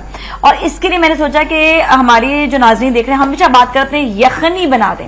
यखनी बनाई जाती है जो मुर्गी है उसकी। अब इतनी महंगाई में मुर्गी की यखनी कैसे बनाई जाए? अच्छा, दूसरे अक्सर हड्डियां मिलती नहीं है या गोश्त आपके घर मौजूद नहीं होता मुर्गी का, तो मैंने आज बनाने जा रही हूँ सब्जियों की यखनी। अब आपने ये देखना, और ये बहुत फायदा देगी आपको, स्पेशली आपके सेहत के हिसाब से भी, और आपके जो है आप इसको आराम से पी सकते हैं अपने नजला, जुकाम, खांसी के लिए। और 3 दफा दिन में तो जरूर पिए। बिल्कुल। अच्छा, इसके थोड़ा सा यखनी के हवाले से बता दें तो हम फिर जो है ना शुरुआत करते हैं खाने की। देखिए, जो आप बनाने जा रही हैं ना, यानी कि वेजिटेबल स्टॉक से, हाँ। तो इसमें मिनरल्स, विटामिन सब कुछ है। बस ये है कि इसको बहुत ज्यादा उबाला ना जाए तो बहुत ज्यादा बेहतर है, बहुत ज्यादा बेहतर होगा। क्योंकि विटामिन सी जो आपके किसी भी चीज में जो होता है, जिस तरह हमारे गोभी में है, टमाटर में है, विटामिन सी को बहुत ज्यादा पकाया जाए तो उड़ जाता है। अच्छा। हाँ, बस इस बात का ख्याल रखें। और देखिए, हमारी जो सब्जियां हैं वो सिर्फ विटामिन का नहीं, मिनरल्स का भी बहुत अच्छा सोर्स है और उसकी बहुत ज्यादा जरूरत होती है। जैसे कैल्शियम का भी सोर्स आपने लिया है, विटामिन ए का भी लिया है जो इन्फेक्शन को रोकता है, क्योंकि गाजर है, इसमें गाजर भी डलेगी, इसमें गोभी भी डलेगा। हम आहिस्ता से करके इंग्रेडिएंट्स भी डालते रहते हैं। पहले मैं इसमें जो है डालूंगी लहसुन और मैं इसमें डालूंगी अदरक और इसको हल्का सा सौते कर दूंगी ताकि ये जो है ना थोड़ा सा फ्लेवर जो है ना इसका और अच्छा हो जाए। अच्छा, देखिए, आप इसमें डाल रही हैं लहसुन और अदरक। लहसुन और अदरक जो है, अदरक जब भी आप लोग इस्तेमाल करें एक तो मुट्ठी बराबर करें, उसमें उसकी तमाम जो कंटेंट वैल्यू होती है वो पूरी होती है। अच्छा। जैसे इसमें कार्ब्स होते हैं, मिनरल्स होते हैं, वो सब एक मुट्ठी में, मतलब कि मुट्ठी बराबर इसको नहीं, सिर्फ एक थम जितना। अच्छा, एक थम जितना। ये नेचुरोपैथी कहते हैं। हाँ, बिल्कुल। नहीं, आपने जितना लिया वो बिल्कुल बेहतरीन है। बस ठीक है। यानी कि एक अंगूठे जितना अदरक आप लेंगे तो उसमें उसकी मेडिसिनल प्रॉपर्टी पूरी हो जाएगी, इससे ज्यादा लेने की जरूरत नहीं। और लहसुन कितना इस्तेमाल? लहसुन आपने देखे 2 जवे लिए, ठीक है। अच्छा, ये अदरक लहसुन जो है वो एक फैमिली से बिलोंग करते हैं और दोनों जो है मिनरल्स का खजाना है। इसमें सेलेनियम भी होता है, इसीलिए अक्सर मैं आप लोग को कहती हूँ कि अदरक का जूस जो है निकाल के आप बालों में लगाएं। Exactly, क्योंकि बालों के लिए बेहतरीन एक मिनरल्स है वो सेलेनियम है। अच्छा, वो इसमें मौजूद इससे है। अगर जले बालों में लगाने से तो कोई हर्ज तो नहीं है? नहीं, बिल्कुल जलन नहीं होती। अच्छा, ये असल में आपके सेबेशियस ग्लैंड को एक्टिवेट करके बालों को रीग्रोथ करने में आपकी हेल्प करता है। ओके, तो बड़ा अच्छा। और तो इंटरनली ये आपको एनर्जी देता है, एनर्जाइजर है। पूरी दुनिया में ginger tea as a energizer boost up के लिए इस्तेमाल अच्छा, इसमें मैंने ना प्याज भी ऐसे डाल दिया ताकि हल्के से सौते हो जाए, तो फ्लेवर जो है वो बहुत अच्छा है। अच्छा, ये तीनों एक फैमिली से बिलोंग करते हैं। हाँ, जी। प्याज, अदरक, लहसुन, और ये तीनों इनकी देखिए प्याज का तो ऐसा है कि अगर बच्चों को बहुत खांसी हो रही है सर्दियों में आप अंडे वाली प्याज काट के शहद में मिला के रख लें, ये उनका बहुत अच्छा घर का एक कफ सिरप है, आप ये उनको दे सकते हैं। अच्छा, आराम से दे सकते हैं। आराम से दे सकते हैं। अब ये कि मैं और आपने एक बहुत अच्छी बात ये की कि बहुत सारी चीजें बहुत ज्यादा नहीं ली, हर चीज थोड़ी थोड़ी ली है, थोड़ी थोड़ी ली। हाँ, ये बिल्कुल ये तकरीबन बनेगा 2 कप के करीब, 2 से 2.5 या 3 कप भी ये बन सकता है। इसमें कि आप जितना ये जो है ये जूस जो है सुखड़ेगा, उसके बाद फिर इसमें हम इंग्रेडिएंट्स जो है थोड़ा थोड़ा करके इसमें हम डालते रहेंगे। बिल्कुल। और ये हीलिंग भी है ना, सर्दियों में चोट वगैरह लगती है तो उनके लिए भी ये चीजें बहुत अच्छी होती है, इंटरनल हील करता है आपको। अच्छा, ये स्पेशली सूप पर कहा जाता है कि सर्दियों के लिए बहुत अच्छा होता है, क्योंकि देखिए इसमें आप जो चीजें डाल रही है ना, एनर्जाइजर है, थोड़ा सा ही आपको बूस्ट अप करता है, आपको अंदर से जो है ना, जिनको बहुत ज्यादा सर्दी लगती हो वो भी जिस तरह आप बना रही है ये बना के पिए ना, क्योंकि मैं तो इंग्रेडिएंट्स देख रही हूँ तो मुझे पता। अच्छा, हाँ, तो ये आपको उससे भी बचाता है। अच्छा, प्याज की खासियत बताएं। प्याज में तो बहुत ज्यादा खासियत है, हमेशा हम बात करते हैं प्याज की। अब इस जो सूप में प्याज भी डाला हुआ है, बिल्कुल। प्याज की जरा खासियत बताइए। देखिए प्याज वैसे तो कहते हैं कि बालों में लगाया जाए तो आपके बालों के लिए भी बहुत अच्छी होती है। प्याज का जूस निकाल के लगाया जाए। इंटरनली प्याज भी क्योंकि इसी फैमिली से बिलोंग करती है, इसमें भी वो सारी चीजें हैं, इसमें भी ये भी सल्फर का सोर्स है, ये मिनरल्स का खजाना है, ये भी आपको इंटरनल बहुत हील करता है। अच्छा, प्याज का जूस निकालकर अगर पेट्रोलियम जेली में मिलाकर थोड़ा सा उसको अच्छी तरीके से बीट करके अगर आप अपनी जो फटी एड़ी है ना उस पर थोड़ा सा हल्दी मिला के लगाए, उससे भी आपको बहुत असर फर्क पड़ता है। और कट्स वगैरह लग जाए ना तो उसमें भी आपके लिए प्याज बहुत अच्छा। अच्छा, इसमें मैं सबसे पहले तो बस इसकी स्मेल से लोग थोड़ा सा परेशान होते हैं। तकरीबन कितना इसमें जो है दालचीनी डालनी चाहिए? आप बस ये वाला टुकड़ा ना इसको थोड़ा सा क्रश करके डालें। अच्छा, ये क्रश करके क्या फायदा होगा इसमें? ताकि इसका जो इसको जरा सा अगर हम कूटेंगे तो इसका जो ऑयल है, वॉलेटाइल ऑयल जो इसमें होता है वो भी इसमें मिक्स हो जाए। अच्छा जी, सही है, ठीक है। अच्छा, ये क्रश करके डालेंगे, ठीक है। ये हमने क्रश करके बस इतना सा डाल दिया और इसमें मैं डालूंगी काली मिर्चें भी। काली मिर्चें थोड़ी सी ज्यादा ली हैं इसमें। ये मैंने सुना है कि ये बहुत अच्छा होता है, स्पेशली गले के लिए, खांसी के लिए। लोग तो पेट के अमराज ले जाते हैं। बिल्कुल, हाँ, गला, खांसी, पेट के अमराज, हर चीज के लिए बहुत बेहतरीन है। आपने इसमें सिनेमन डाला है, ये कोलेस्ट्रॉल के लिए बहुत अच्छा है। जिनको कोलेस्ट्रॉल रहता हो, कोलेस्ट्रॉल हाई रहता हो, वो ले सकते हैं। दर्दों के लिए बहुत अच्छा है। और जिनको होता है कि औलाद नहीं हो रही है, मेडिकली फिट है, तो उनके लिए एक टिप है कि आप दालचीनी को घर में पाउडर बना लें और उसका ग्राइंड ना करें, कूट के पाउडर बना के शहद में मिक्स करके और सुबह निहार मुंह दोनों हस्बैंड वाइफ अपने टीथ गम्स पे लगाया करें। ये एक टोटका है और ये बहुत बेहतरीन टोटका है। बड़ी आपने अच्छी बात बताई, कई लोगों से बहुत फायदा होगा। मैं कॉलर उनसे भी बात करते हैं। अस्सलाम वालेकुम। हेलो जी, अस्सलाम वालेकुम। हेलो जी, अस्सलाम वालेकुम। आवाज क्या हाल है? बिल्कुल ठीक ठाक है, आप कैसी हैं? अल्हम्दुलिल्लाह मैं ठीक हूँ। डॉक्टर बिल्किस से मुझे बात करनी है। बिल्कुल बात कीजिएगा जी। अस्सलाम वालेकुम। हेलो, अस्सलाम वालेकुम। वालेकुम अस्सलाम। डॉक्टर साहब, मुझे फ्लू हुआ है 1 वीक से, तो कानों में और आंखों में खारिश होती है। अच्छा, तो इसका मुझे कुछ नुस्खा बता रहे। अच्छा, ये आपको ये फ्लू जो है किसी मतलब के वायरल है? वायरल है। ये दमा तो नहीं रहता है? अस्थमिक तो नहीं है ना? हाँ जी। अस्थमा तो नहीं है ना? दमा तो नहीं है ना? नहीं, कुछ नहीं है। अच्छा, सांस घुटता हुआ तो महसूस नहीं होता इसमें? ये दम घुटता हुआ महसूस तो नहीं होता जैसे सांस लेने में प्रॉब्लम होती है? होता है। अच्छा, ठीक है, मैं ऑन एयर सुनिएगा, आपको अब भी बताते हैं, ठीक है? Thank you so much for calling, बहुत बहुत शुक्रिया। जी। अच्छा, देखिए इनके लिए एक ये हमारे पास है ना, यहाँ लहसन। आपने क्या करना है, देसी लहसन लेना है, छोटे वाले। आपने 3 से 4 लहसन को कूटे, उसमें आप सरसों का तेल मिला लें। ठीक है। मिलाने के बाद आप इसको एक्सटर्नली अपने चेस्ट पे, गर्दन पे, पीछे रिब्स पे अच्छी तरीके से मसाज कराएं और आप हीट ले लें, मतलब कि अपने आप को कवर कर लें। और अजवाइन की आप जो है एक पोटली बना लें अजवाइन की ना, उसको हल्का सा गर्म करके आप अपने सीने पे लगाते जाए कान पे। अच्छा, ये जो ऑयल लगाएंगी आप अपर डायरेक्शन पे अपने गर्दन पे भी लगाएंगी, कान के पीछे भी लगाएंगी, रिब्स पे भी लगाएंगी और चेस्ट पे भी लगाएंगी। ठीक है। अगर बच्चों को भी है, पसलियां तक चलती हैं, बुखार भी अगर है, आप सिर्फ 2 से 3 दिन ये वाला जो मैं बता रही हूँ करके देखें, आप लोगों को बहुत ज्यादा फर्क पड़ेगा ज्यादा इंशाल्लाह। अच्छा, हमारे साथ कॉलर भी हैं और उनसे भी बात करते हैं। फिर साथ ही में इसमें कुछ इंग्रेडिएंट्स हैं वो मिक्स मैंने किए हुए थे, इसमें आप देख लें ताकि इसकी अफादियत आप बाद में फिर बताते जाइएगा। इसमें मैंने डाला है थाइम, इसमें है जीरा, सफेद जीरा, काला जीरा, बड़ी इलायची एक ही ले ली थी, एक बड़ी इलायची ले ली है, और साथ में इसमें 2-3 लौंगे हैं, और बस ये सारा जो, और इसमें अजवाइन डाला है। ठीक ये है। 5-6 इंग्रेडिएंट्स हैं, ये मैं साथ ही इसमें ऐड कर रही हूँ ताकि ये पकता रहे, क्योंकि इसको बड़ा स्लो सा पकने देना है हमें, ताकि इनका पूरा एक्सट्रैक्ट जो अच्छी तरह वो निकल आए। बिल्कुल। सब्जियां मैंड में डालेंगे। हमारे साथ कॉलर है, उनसे भी बात कर लेते हैं। जी, हेलो जी, अस्सलाम वालेकुम। हेलो जी, वालेकुम अस्सलाम जी, हमारे साथ कौन है? ये सना फ्रॉम लाहौर।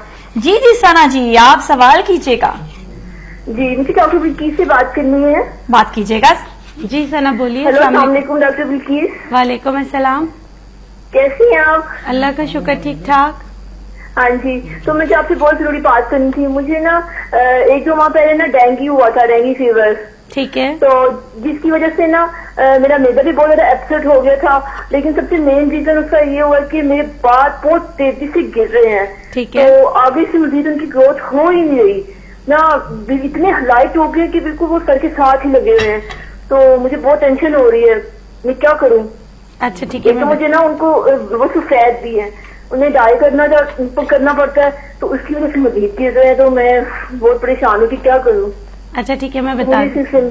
हाँ जी, अभी आपको बता देती हूँ। ठीक है, thank you so much for calling, बहुत बहुत शुक्रिया जी। इनका सवाल का जवाब। अच्छा देखिए, इनको अब जो है, अब जो हम जो सूप बना के बता रहे हैं वो भी इनके लिए बहुत अच्छा है कि आप डेली लें। नहीं तो आप बीट रूट यानी कि चुकंदर, 1 चुकंदर रोजाना आप खाया करें, उससे भी आपको बहुत ज्यादा फर्क पड़ेगा। और सर पे लगाने के लिए आपने क्या करना है, अदरक का जूस निकालकर रोजाना आप सर पे लगाएं, थोड़ा सा इसमें सुरमा मिला लें। ठीक है, जहां तक आपके बाल सफेद हैं तो सफेद बाल काले नहीं हो सकते। हाँ, अगर टीन एजेस में है तो फिर इनकी रेमेडीज है, लेकिन आफ्टर टीन एजेस नहीं हो सकते। अच्छा सही है, ठीक है। हाँ हाँ, ओके। तो ये आप याद रखें। और ठीक है, सही अभी मौसम है, आप बीट रूट ज्यादा खाएं, और ये जो यखनी बना रहे हैं ये भी आपके लिए बहुत बेहतरीन। अच्छा, इसमें कुछ इंग्रेडिएंट्स डाले थे, उनके हवाले से भी बता दें। और मैं इसमें अब डाल रही हूँ टमाटर, क्योंकि टमाटर का भी रस जो है वो ज्यादा से ज्यादा पकना चाहिए। ठीक है। ताकि, और बाकी सब्जियां भी जो मैंने गाजर ली है और मैंने बंद गोभी ली है वो हम बाद में डालेंगे। तो अभी जो हमने डाले थे इंग्रेडिएंट्स इसमें देखिए, बड़ी इलायची है, इसमें हमने डाला है लौंग डाला है पहले, और काली मिर्च है। ये तीनों की खासियत बताएं तो फिर हम और भी इसमें इंग्रेडिएंट्स डालें, उनकी भी खासियत जानेंगे। अच्छा देखिए, लौंग हो गई। अच्छा, हमारे साथ कॉलर है जद्दा से, मैं हम उनसे बात करने का फिर इनकी जो है खासियत बताते हैं। हेलो जी, अस्सलाम वालेकुम। हेलो, अस्सलाम वालेकुम। वालेकुम अस्सलाम। बिल्कुल ठीक ठाक है, आप कैसी हैं? ठीक हूँ, डॉक्टर बल्कीस से बात करनी। बिल्कुल कीजिएगा कीजिएगा। जी अस्सलाम वालेकुम। अस्सलाम वालेकुम डॉक्टर बल्कीस, क्या हाल है आपका? ठीक अल्लाह है? का शुक्र, ठीक ठाक। ये मैंने आपसे 2 सवाल पूछने थे। एक तो ये कि मुझे ड्राई कफ बहुत होती है, और दूसरा ये कि आपको क्या होती है? Dry cough. ड्राई कफ, अच्छा ठीक है। तुम्बा के बीज इस्तेमाल करने के ना, तो मैंने कहा मैं डॉक्टर बल्कीस से पहले कंफर्म करती हूँ कि उनका क्या तरीका है, वो करने चाहिए या नहीं। कोड़तुम्बा के बीज, कोड़तुम्बा के बीज का मुझे वो ड्राई कफ के लिए बता दें। नहीं, आपने क्या कहा? कोड़तुम्बा के बीज किस लिए यूज कर रही हैं आप? नहीं, मैं नहीं कर रही, वो किसी ने बताया मेरे मियाँ को, तुम्बा के, वो तुम्बा नहीं होता? हाँ हाँ, मैं समझ। कड़वा होता है। हाँ उसके हाँ, बीज किस लिए? तो किस मैंने लिए? कहा मैं पहले कंफर्म कर लूँ, फिर उनको किस ब्लड लिए? शुगर है। अच्छा सही है, ठीक है। चलिए, thank you so much for calling, बहुत बहुत शुक्रिया। अच्छा, एक चीज और मुझे बताइएगा कि इसमें से मैं अक्सर ये जो बीज का हिस्सा निकाल लेती हूँ, ये सही होता है या ना? नहीं, निकालना चाहिए। निकालने चाहिए? नहीं निकाले, रहने दो उसको। अच्छा, इसकी देखिए, आप गाजर कट करिए। मैं एक बात बताना चाहूंगी कि जितनी सर्दियों की सब्जियां हैं या जो इस रेंज में जाती हैं, जिनका कलर रेड होता है या ऑरेंज होता है, अल्लाह पाक ने इसमें जो एक चीज रखी, बीटा कैरोटीन, वो आपकी बॉडी में जाके विटामिन ए में कन्वर्ट हो जाता है। विटामिन ए जो है आपको इन्फेक्शन से बचाता है, चाहे वो आपको चेस्ट का इन्फेक्शन हो, चाहे आपको किसी भी किस्म का कोई भी इन्फेक्शन हो उसको क्योर करने के लिए विटामिन ए बहुत ज्यादा जरूरी होता है। अच्छा। और नेचुरल सोर्स में बजाय आप जाके सप्लीमेंट्स लें, अब हम बात करते हैं तो लोग क्या करते हैं फौरन जाके मार्केट में सप्लीमेंट्स लें। विटामिन ए के सप्लीमेंट्स ले आए जाते हैं। बिल्कुल भी नहीं लीजिएगा, क्योंकि विटामिन ए की ज्यादती भी खराब है और कमी भी खराब है। लेकिन नेचुरल सोर्सेज आप लेते हैं, आप ये डेली ले सकते हैं। तो अल्लाह ने इसके मुताबिक हमें दिया होता है। देखिए हमारी जितनी गुंजाइश है ना, हम उतना ही खाएंगे। हाँ, अगर आपने ज्यादा विटामिन ए ले लिया तो आपके सर के बाल बहुत गिरने लगेंगे, बहुत ज्यादा खुश्की बढ़ जाएगी जो काबू ही नहीं आएगा।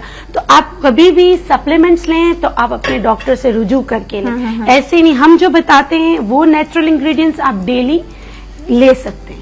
ठीक है, सही है। अच्छा, ठीक है? और हमारे अच्छा, इन्होंने जो कहा है कि तुम्बा के बीज, आपके ब्लड शुगर है, बिल्कुल आप तुम्बा के बीज का पाउडर बना के आपके हस्बैंड को कहे तो आप ले सकते हैं। और कितनी मिकदार बताइए मुझे नहीं पता, लेकिन ब्लड शुगर के लिए बहुत अच्छी है।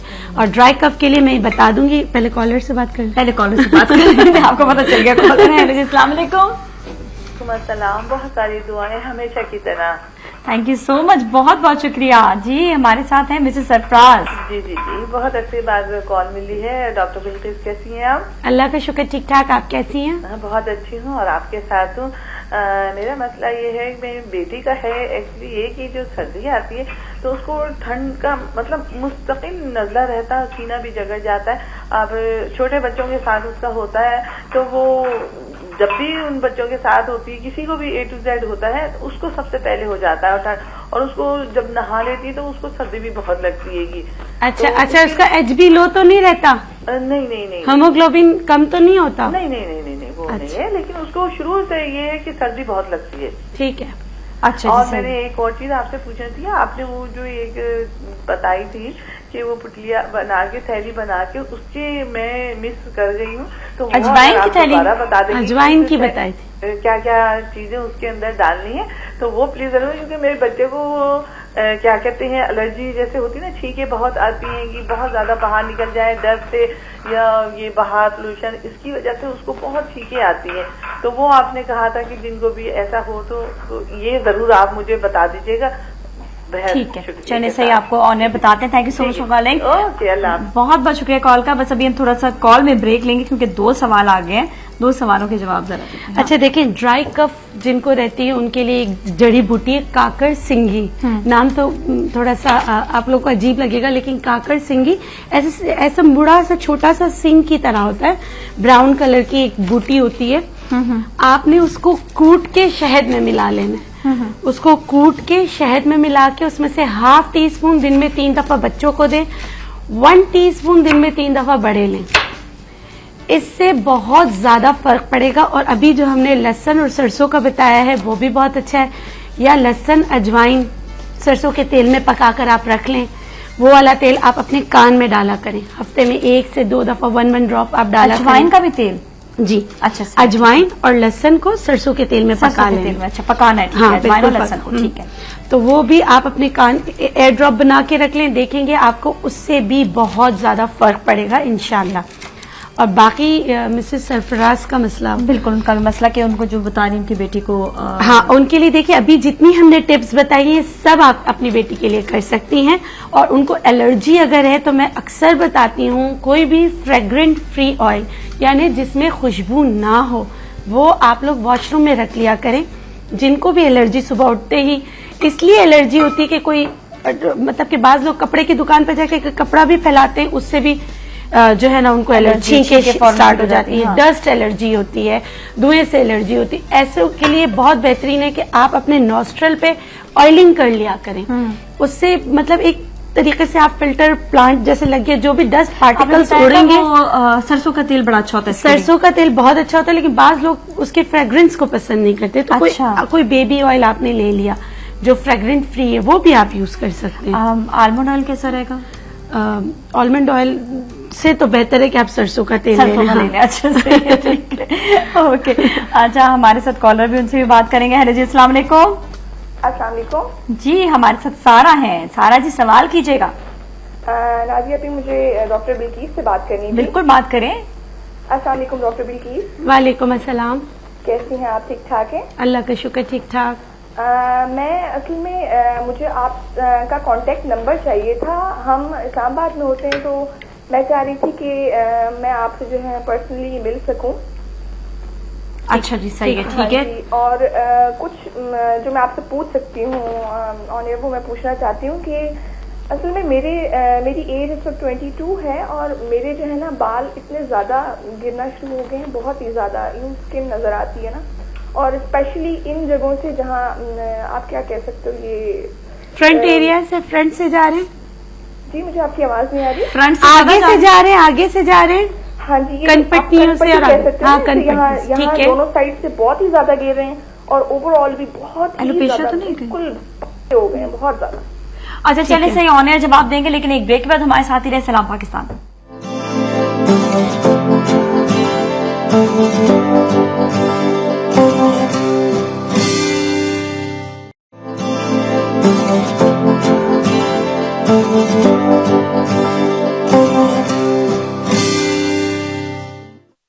खुशामदीद सलाम पाकिस्तान में। ब्रेक से पहले हमारे पास कॉलर थे, उन्होंने जो सवाल किया था उनके बाल गिरने का, बड़ा इंपॉर्टेंट सवाल है डॉक्टर बिल्कीस। बहुत टेंशन हो जाती है बाल जब बहुत ज्यादा गिरने लगते हैं। देखिए, अभी हमने बात की थी बीट रूट का ना, तो चुकंदर का इस्तेमाल, चुकंदर, गाजर, अदरक, ये सारी चीजें ऐसी कि जो आपके बालों के लिए बहुत अच्छी हैं। आप इनको खाया करें, दूध, दही, ये सब बहुत अच्छा है। बाल अगर बहुत ज्यादा जा रहे हैं, आपके लिए कनपट्टियों से जा रहे हैं, तो आप ऐसा करें, हल्दी और दही, उसको बीट करें, क्योंकि इस्लामाबाद में बहुत ज्यादा सर्दी है, तो आप दूध में कर लें, हल्दी को बीट करके आप लगाएं, थोड़ा सा उसमें अदरक का जूस निकालकर आप ये लगाएं, और किसी भी ऑयल में सुरमा मिलाकर आप जो है अपने जो एरिया आपका जा रहा है वहां पर आप लगाएं, इंशाल्लाह रीग्रोथ जरूर होगी। और आप ये देखिए इंटरनली किस वजह से जा रहे हैं, उस पर भी आप जरूर गौर करें, इंटरनल हेल्थ पे। अच्छा, कुछ इसमें इंग्रेडिएंट्स आ रहे थे, उनके हवाले से बात करें, जैसा जीरा हो गया। देखिए, काला जीरा और सफेद जीरा। अच्छा, थाइम जो है आपके गले के लिए तो है अच्छा, लेकिन IBS यानी कि आपकी जितने भी बाउलिंग पेट के अमराज है उनके लिए बहुत बेहतरीन है। और बहुत दफा ऐसा होता है, और हम नेचुरोपैथिक तो मानते ही हैं कि हर बीमारी जो है या तो दिमाग से या पेट से स्टार्ट होती है। जब आपका पेट या मैदा सही होगा तो दूसरी बीमारियां ऑटोमेटिकली सही होती हैं। तो थाइम जो है आपके पेट के लिए भी बेहतरीन चीज है। अच्छा, थाइम मिंट की फैमिली से है। अगर आपको थाइम नहीं मिलता, एक्सपेंसिव होता है, नहीं अवेलेबल होता, तो आप मिंट का इस्तेमाल, पेपर मिंट का इस्तेमाल करें, बेजल, तुलसी का इस्तेमाल करें, इसकी जगह आप इस्तेमाल कर सकते हैं। घर पे भी उगा सकते हैं आराम से, बिल्कुल उगा सकते हैं। आप तुलसी के बीज जो होते हैं वो भी आपके दिल के अमराज के लिए भी बहुत अच्छे होते हैं, आंखों के लिए भी बहुत अच्छे होते हैं, वो भी आप इस सूप में डाल सकते हैं। अच्छा, इसमें हमने अजवाइन भी डाला है। अजवाइन देखिए दर्दों के लिए बेहतरीन है, मतलब नेचुरल पेन किलर भी है और आपके ब्लड सर्कुलेशन को भी इम्प्रूव करता है। अच्छा, जिनको सर्दियों में बहुत ज्यादा क्रैम्प्स पड़ते हो ना, अक्सर ऐसा होता है कि रात को सोते सोते एकदम से लगता है कि कोई नस खिंच रही है, तो बड़ा दर्द सा होता है। आपने अजवाइन किसी भी ऑयल से मसाज करके, अजवाइन को गर्म करके आप पोटली बनाकर उसमें मसाज करेंगे ना, आप वो रात सुकून से सोएंगी। और पिंच अजवाइन सुबह निहार मुंह ले लिया करें, कमर दर्द, सर दर्द, नजला, जुकाम, खांसी, इससे बचा जा सकता है। और बाज लोग ये कहते हैं अजवाइन खाने से ब्लड प्रेशर हाई होता है। ऐसा मेरी स्टडी में या अजवाइन की स्टडी में कोई ऐसी चीज नहीं है जिससे बीपी हाई होता हो। हाँ, क्योंकि ह्यूमन साइकी, अगर आपको ऐसा लगता है तो आप ना लीजिएगा। अच्छा, सही है, ठीक है। हमारे साथ कॉलर भी, उनसे बात करते हैं। सूप बिल्कुल पक चुका है तकरीबन, बस इसमें मैं जो हूँ सिर्फ गाजर और मैं इसमें गोभी डालूंगी और हल्का सा और पकाएंगे, उसके बाद फिर इसमें और पानी डालकर इसको सर्व कर सकते हैं। लेकिन अगेन वही वाली बात कि जहां पर बीमारी की बात आती है, जहां पे बीमारी का खाना आ जाता है, वहां पे सब लोग भाग जाते हैं। लेकिन ये कि इसको अगर आप 1 कप या आधा कप दिन में पिए तो एटलीस्ट नजला, जुकाम, खांसी आपकी बहुत जल्दी ठीक हो जाएगा। और ये सिर्फ मेरा कहना नहीं है, ये तो मुझे किसी बुजुर्ग ने, हमारी बहुत अच्छी आंटी है, उन्होंने मुझे स्पेशली बताया था ये, क्योंकि मेरा हर वक्त गला खराब रहता था, मैं भी कभी कभी भूल जाती हूँ, तो मुझे दोबारा से याद आया, तो मैंने कहा ये ऑन एयर बनाना जरूरी है। और मेरे साथ डॉक्टर बिल्कीस भी है, तो उन्होंने कहा कि हाँ वाकई ये जो है ये चीज अच्छी है। और हमारे साथ कॉलर, उनसे भी बात कर लेते हैं। हेलो जी, अस्सलाम वालेकुम। हेलो, अस्सलाम वालेकुम। वालेकुम सलाम जी, आपका सवाल। डॉक्टर बिल्कीस से बात कर। जी, सवाल। जी, अस्सलाम वालेकुम। जी, मेरा नाम शमा है और मैं भक्कर से बोल रही हूँ, मियाँ वाली के पास। जी, ठीक है जी। तो मेरा मसला ये है कि मेरी जो एज है वो 40-45 साल है जी। और मेरा ये जो गले का काग है ना, जिसे बीच में होता है, जी जी जी। कई साल से जबान के ऊपर है, अच्छा, बिल्कुल सही नहीं होता। मैंने डॉक्टर से को भी दिखाया मगर कोई नहीं। दूसरा ये मसला है कि मेरे ना तो अच्छा देखिए, जो आप कह रही हैं वो जो कवा गिरना कहते हैं आम से के जैसे वो कहते हैं तालू या कवा गिरना, उसकी बात कर रही हैं? ठीक है, वो काग जो बीच में जी होता जी जी, है, ठीक है ठीक है, वो जबान पे है कई साल से। ठीक है, तो बता दें। मतलब हमें और बता मुझे खराटे भी बहुत आते हैं। अच्छा ठीक है, चले सही। आप मुझे बताएं, मैं फोन रखती हूँ। मैं अच्छा, आपको बीपी का कोई प्रॉब्लम तो नहीं है, ब्लड प्रेशर का? जी ब्लड प्रेशर मुझे होता है मगर कभी कभी होता है। ठीक है, चले सही, ठीक जी है। ब्लड प्रेशर मुझे कभी होता है। ठीक है, मैं बता आम रहता है। मैं ऑनेस्ट, मैं देखती हूँ, आप जवाब दीजिए। ठीक है, अल्लाह हाफिज। और thank you so much for calling, बहुत बहुत शुक्रिया जी, बताइएगा। अच्छा देखिए, अभी मैंने लहसुन और सरसों के तेल का बताया था, वो आपने तालू पे लगाना है। ठीक है। अच्छा, मैंने ब्लड प्रेशर का इसलिए पूछा था कि इसका नमक बहुत अच्छा इलाज है। अगर आप अपने ब्लड प्रेशर को वॉच करते हुए करें तो बहुत अच्छा है। लाहौरी नमक को थोड़ा सा तवे पे सेक लेना है। सेक लेने के बाद एक चुटकी लेके आपने थम में रख के जो है, जो आप जो कह रही कि नीचे है, आप उस पर रख के इसको थोड़ा सा प्रेस करें ऊपर। आप देखें, इससे बहुत ज्यादा फर्क पड़ेगा। और ये जो तालू का मैंने बताया, यहाँ इधर आपने लहसुन और सरसों का तेल मिक्स करके आपने लगाना है और जरा सा स्टीम देना है। ये 2 तरीके आप करें, इससे आपको बहुत ज्यादा फर्क पड़ेगा इंशाल्लाह। चलिए सही, बिल्कुल सही। अच्छा, इसमें मैंने जो है ना थोड़ा सा चक्की का आटा भी मिक्स किया है, ताकि थोड़ा सा एक तो फ्लेवर भी आ जाए, और ये कि कहा अगेन यही जाता है कि कार्ब्स जो है थोड़े बहुत सब्जी के साथ होने चाहिए। बिल्कुल।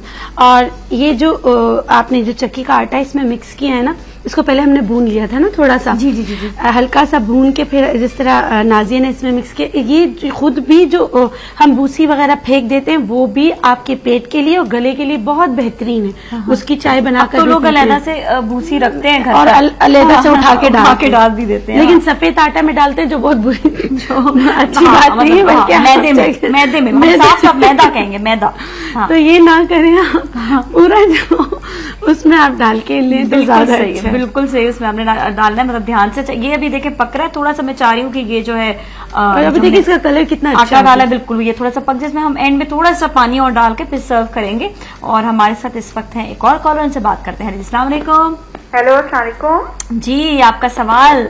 मेरा सवाल, मैं शादिया बात कर रही हूँ हरीपुर से। मेरा सवाल डॉक्टर बिल्कीस से है कि जो हम यहाँ पे हरीपुर में बहुत सर्दी है, मैं जैसे हीटर के आगे बैठी हूँ तो मेरी स्किन बिल्कुल रेड हो गई है। हम लोग बहुत हीटर के, जाहिर है बहुत सर्दी है, तो हीटर के बिल्कुल सामने बैठे हैं, तो इससे मेरी स्किन बिल्कुल तप गई है। तो हमें सन ब्लॉक यूज करना चाहिए, क्या लगाऊं कि मेरी स्किन रेड हो गई है, सारे खराब नहीं हो? सही बात है, बिल्कुल आप सही कह रहे हैं। और दूसरी मेरा सवाल ये है कि ये मेरे पास सूखी मेहंदी है, जैसे मेहंदी के पत्ते हैं, तो वो मैं सर पे लगाना चाहती हूँ, तो मैं लगाऊं तो मेरे जो ये ग्रे हेयर हैं वो ब्राउन हो जाए, यानी ब्राउन लुक आए, रेड ना हो। अच्छा, तो प्लीज उसके लिए किसी ने बताया था कि बाल शर्फ कुछ ऐसी चीज मैं ऐड करूं कि मेरे बाल यानी ब्राउन ही लुक दें। आई थिंक कॉफी का एक कॉफी है।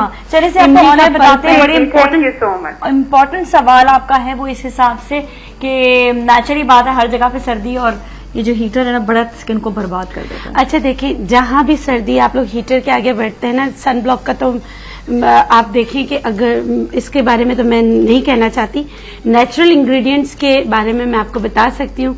आप ये जो मक्खन होता है, सॉल्ट फ्री मक्खन, वो लगा लिया करें, उससे आपकी स्किन बहुत बेहतर होगी। और सन ब्लॉक का अपनी स्किन को दिखाकर जो डॉक्टर आपको सजेस्ट करे आप वो ले लें, क्योंकि SPF 15 भी होता है, 30 भी होता है, 60 भी होता है। लगा सकते हैं, इसका मतलब लगा सकते हैं, लेकिन डॉक्टर को पूछ के आप लगा लीजिएगा, ठीक है। और अगर ऑयल में से कोई यूज करना हो तो कर सकते हैं। सबसे बेहतरीन ऑयल है, लाइट ऑयल है, एप्रिकॉट ऑयल, बहुत बेहतरीन है। वो हीलिंग भी देगा और कलर को भी, आपका कलर को भी खराब नहीं करेगा, लेकिन मक्खन भी बहुत अच्छा है, सॉल्ट फ्री मक्खन। मतलब पहला आपने जो कहा कि मक्खन इस्तेमाल करें, अच्छा होता भी बड़ा अच्छा है लगाने में, लोग समझते हैं हाय मक्खन लगाएंगे, लेकिन जब आप इस्तेमाल करेंगे ना आपको आइडिया होगा। ये एक दफा एक टिप भी मैंने दी थी कि जब आप खाना वाना पका रही होती खवातीन, जो ऑयल आपका पड़ा हुआ होता है, जिस ऑयल को खाने में डालते हैं, उसी ऑयल को हाथ में भी आप लगा लें, तो आपके जो काम जब आप कर रही होंगी ना, आप ये देखिएगा कि आपके हाथ खराब नहीं होंगे, आप हाथ धो रही होंगी, आपके हाथ नरम और मुलायम रहेंगे। तो ये चीजें आप जरूर करें घर पर, तो इससे काफी फायदा रहेगा। जी, इनके मेहंदी के लिए हम बता देते हैं कि मेहंदी में आप दालचीनी, इमली का पल्प लास्ट में जब आप लगाने लगे तो इमली का पल्प आप लगाया करें, वो आपके कलर को लॉक करता है। और जो एक मेहंदी का कलर आप चाहेंगी अच्छा और इनहेंस हो, तो उससे इमली के पल्प से हो जाएगा। उसमें आपने दालचीनी डालना है, एक चीज है माजू फल और सिकाकाई। सिकाकाई आपके बालों को कलर देगा। बाल झड़ बालों के लिए अच्छा होता है, लेकिन कलर के लिए इतना वो नहीं होता। लेकिन आप सिकाकाई का इस्तेमाल करें, आंवला का इस्तेमाल करें, वो तो कलर अच्छा दिखेगा पाउडर मिला के। ओके, हमारे साथ एक और कॉलर भी, उनसे बात करते हैं जी। अस्सलाम वालेकुम। हेलो, अस्सलाम वालेकुम। वालेकुम अस्सलाम जी। हमारे साथ कौन है? नुसरत जी, कराची से। नुसरत कराची से। सवाल कीजिएगा। ठीक है, आप ठीक है? बिल्कुल खैरियत से हैं। और आप बताएं कि घर में सब खैरियत है, ठीक ठाक है? जी ठीक ठाक। मेरी बच्ची आपको बहुत मिस करती है, वो आज है नहीं। ओहो, अभी आजकल छुट्टियां कब हो रही है वैसे स्कूल की? 22 से हो रही है। 22 से। तो आप नाम लिखा दें, इंशाल्लाह अपने शो में बुलाएंगे फिर उसको। उसका नाम है हीरा। हीरा, तो आप अपना नंबर जरूर दे दीजिएगा हमें। कराची में ही है ना? जी कराची से बात कर रहे हैं? जी जी। अच्छा, फिर तो बड़ा आसानी हो जाएगी आने में। चलें, ठीक है, सही है। और डॉक्टर बिल्की से कोई सवाल आपका? हाँ, मैं ये पूछूंगी कि मुझे ना नजला रहता है बहुत। हाँ हाँ। तो उसके साथ में ना गले से ना खुशबूदार वो स्मेल सी आती रहती है, डीप सी जैसे होती है ना, इस तरह से कभी कभी। ठीक है, तो इसके लिए मुझे कुछ बता दें। नजला मेरा पुराना है, बहुत आराम नहीं आता है। ठीक है, सही है। Thank you so much for calling. बहुत बहुत शुक्रिया। देखिए, आज हम लेकर आए नजला जुकाम खांसी को, और देखें हर जगह पे जो है ये सवालात आना शुरू हो गए, क्योंकि हम इसे बड़ा माइनर सा ले लेते हैं और हम भूल जाते हैं। लेकिन एक मैं चीज जरूर डॉक्टर बिल्की से पूछूंगी, लोग फौरन से एंटीबायोटिक खा लेते हैं और नजला जुकाम खांसी को रोक देते हैं। हाँ, देखिए रिसर्च जो मैंने खुद भी पढ़ी, जितने डॉक्टर्स से मेरा भी हुआ, तो मेरे खुद जो डॉक्टर्स जो नजला जुकाम खांसी को रोकते हैं वो कहते हैं कि एंटीबायोटिक अच्छा आपको नहीं पसंद तो बेहतर है ना ही ले। तो आप ये देखिए, इतनी बड़ी बात है, लेकिन फिर भी लोग कह लेते हैं। असल में देखिए, आप एंटीबायोटिक तब लें जब आपको बुखार भी हो जाए। नजला जुकाम खांसी प्लस बुखार, बुखार हो गया तो यानी कि आपका इन्फेक्शन बढ़ गया है, आपकी बॉडी की हिद्दत बढ़ रही है, तब आप एंटीबायोटिक पे जा सकते हैं, वो भी अपने डॉक्टर से पूछ के। आजकल तो ये हो गया कि माओ को जैसे ही पता चलता है बच्चे को नजला जुकाम खांसी हुआ, वो एक दफा डॉक्टर ने दी होती खटाक से दे देते हैं। आप जितना एंटीबायोटिक देंगे विदाउट डॉक्टर प्रिस्क्रिप्शन, उससे क्या होगा, आपकी बच्चे की इम्यूनिटी डाउन होती चली जाएगी।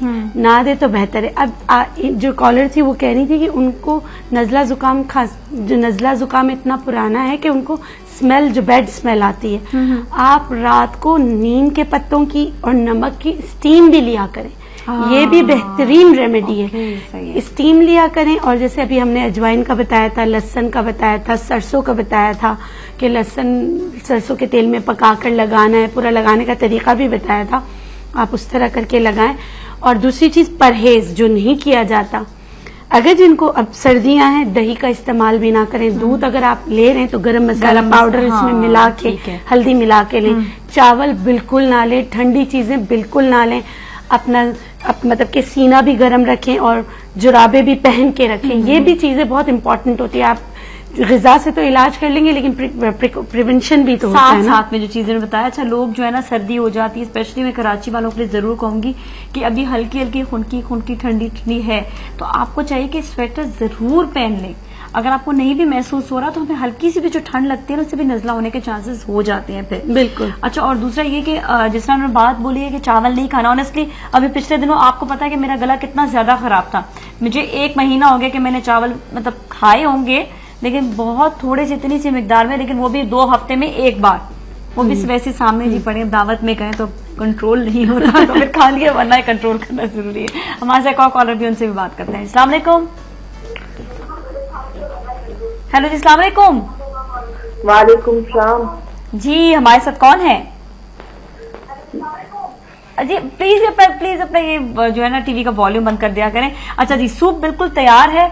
आपने सूप को घर पे ट्राई जरूर करना है, और ये कि स्पेशली जिनको नजला जुकाम खांसी है, तीनों के लिए ये बहुत अच्छा है, क्योंकि इसमें हर इंग्रेडिएंट वो मौजूद है। एक की खासियत डॉक्टर बिल्किस ने आपको बताई है, ये नहीं कि खास, और हर चीज में कहीं ना कहीं से इन्फेक्शन रोकने का है, बिल्कुल, या फिर यह है कि वो इम्यूनिटी बढ़ाने का है, बिल्कुल। या फिर ग्रीस जो है, समझ लीजिए जैसे हमने बात की लहसुन अदरक, उसकी वो जो ग्रीस होती है बॉडी में, उसको भी खत्म करने के लिए बहुत अच्छा है। अच्छा, ये बहुत अच्छा होता है, और स्पेशली इसमें मैंने एंड में डिटॉक्स करता है। मिसाल, ये तो आम लफ्ज था, लेकिन मेडिकल पॉइंट ऑफ व्यू से आपकी बॉडी को डिटॉक्स करता है, मतलब जहरीले मवाद को वो निकाल मार फेंकता है, जो सबसे ज्यादा इम्पोर्टेंट है, सबसे जरूरी है। अच्छा, हम लोग इस बात को बिल्कुल नहीं ध्यान में लाते हैं कि हमारी बॉडी में जो जहरीले मवाद है, जिसका हम हर तरह से देख रहे होते हैं, किसी ना किसी तरीके से जहरीले मवाद आ रहे होते हैं और उसको हमने किस तरह से कंट्रोल करना है, किस तरह से उसको हमने हटाना है। तो आपको बहुत सारी चीजें डॉक्टर बिल्किस ने बताई। अभी हम ब्रेक लेंगे, ब्रेक फिर मिलते हैं कहीं ना हमारे साथ ही रहे। सलाम पाकिस्तान।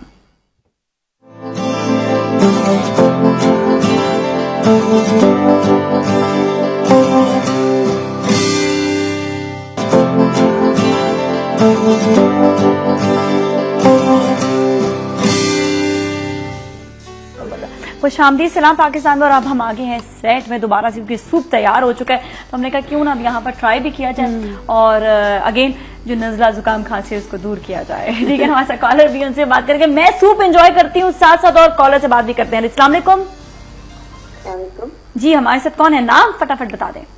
मीना बात कर रही रावलपिंडी से। जी जी जी, आपका सवाल डॉक्टर बिल्किस से क्या है? मुझे डॉक्टर बिल्किस से बात करें। मेरे छोटे से छाई आज से 7-8 साल हो गए हैं, वो जान गए। उनसे नुस्खा भी बताया था, ये साबुन विटामिन कोटुम्बा, उससे भी इस्तेमाल किया और फर्क नहीं पड़ा। और उनके मसाम भी बहुत है, मेरी स्किन बहुत डल है, तो इसके लिए जरूर। अच्छा, ये बताएं कि आपकी उम्र क्या है?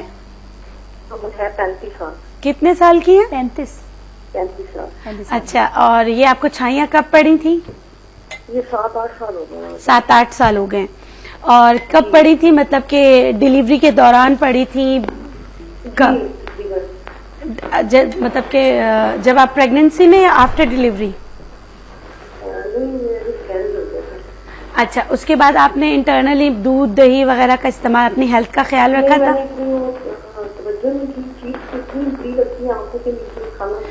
आप तवज्जो आपने नहीं दी।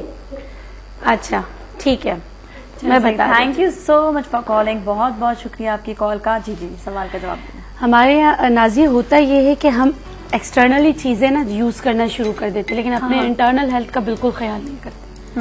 अब मैंने इनसे इसलिए पूछा था ताकि रीजंस पता चले। अच्छा, एक और चीज होती है, मैं आपको नहीं कह रही, लेकिन बहुत खवातीन ऐसे कहती हैं जब आफ्टर डिलीवरी कुछ चीप मेकअप्स भी हैं जो आपको इसको इनहेंस करने में एक किरदार अदा करते हैं। तो अच्छा है कि हम नॉलेज दे दें। बिल्कुल, सस्ते मेकअप जो सस्ते मेकअप, क्योंकि देखिए आपके पोर्स ओपन होते हैं, एक आप बहुत बड़े एक उससे गुजरी होती हैं, उस वक्त आप मेकअप भी ना किया करें, या अगर बहुत जरूरी हो तो आप कंपनी देख के मेकअप किया करें। एक तो कंपनी देख के, अगर नहीं ठीक है अफोर्ड कर पा रहे, कुछ मजबूरी है, तो आप उसके ऊपर कम से कम ना अपने स्किन पर कोई आप ना सनस्क्रीन जरूर लगा दें, SP15 या SP30 कुछ भी आता है। तो मतलब आप ये देखिए, और मेकअप बहुत जल्दी रिमूव किया करें, क्योंकि मैंने अपनी रिसर्च में, जाहिर सी बात है हमारा मैं सारी चीजें जमा करती हूँ, हम लोग अपने सब पेशेंट से एक एक बात पूछती हूँ, तो मैंने ये देखा है कि 50% जो है उसमें एक ये भी बात आ रही है कि मेकअप।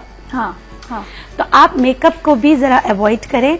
और जहां तक मैंने कोरतुमा का साबुन बताया था बेटा, वो आपकी अपर लेयर को साफ करेगी, इंटरनली डीप परत में जाके तो नहीं करेगी। आप उसको लगाती रहेंगी तो कुछ फेड आउट होगा।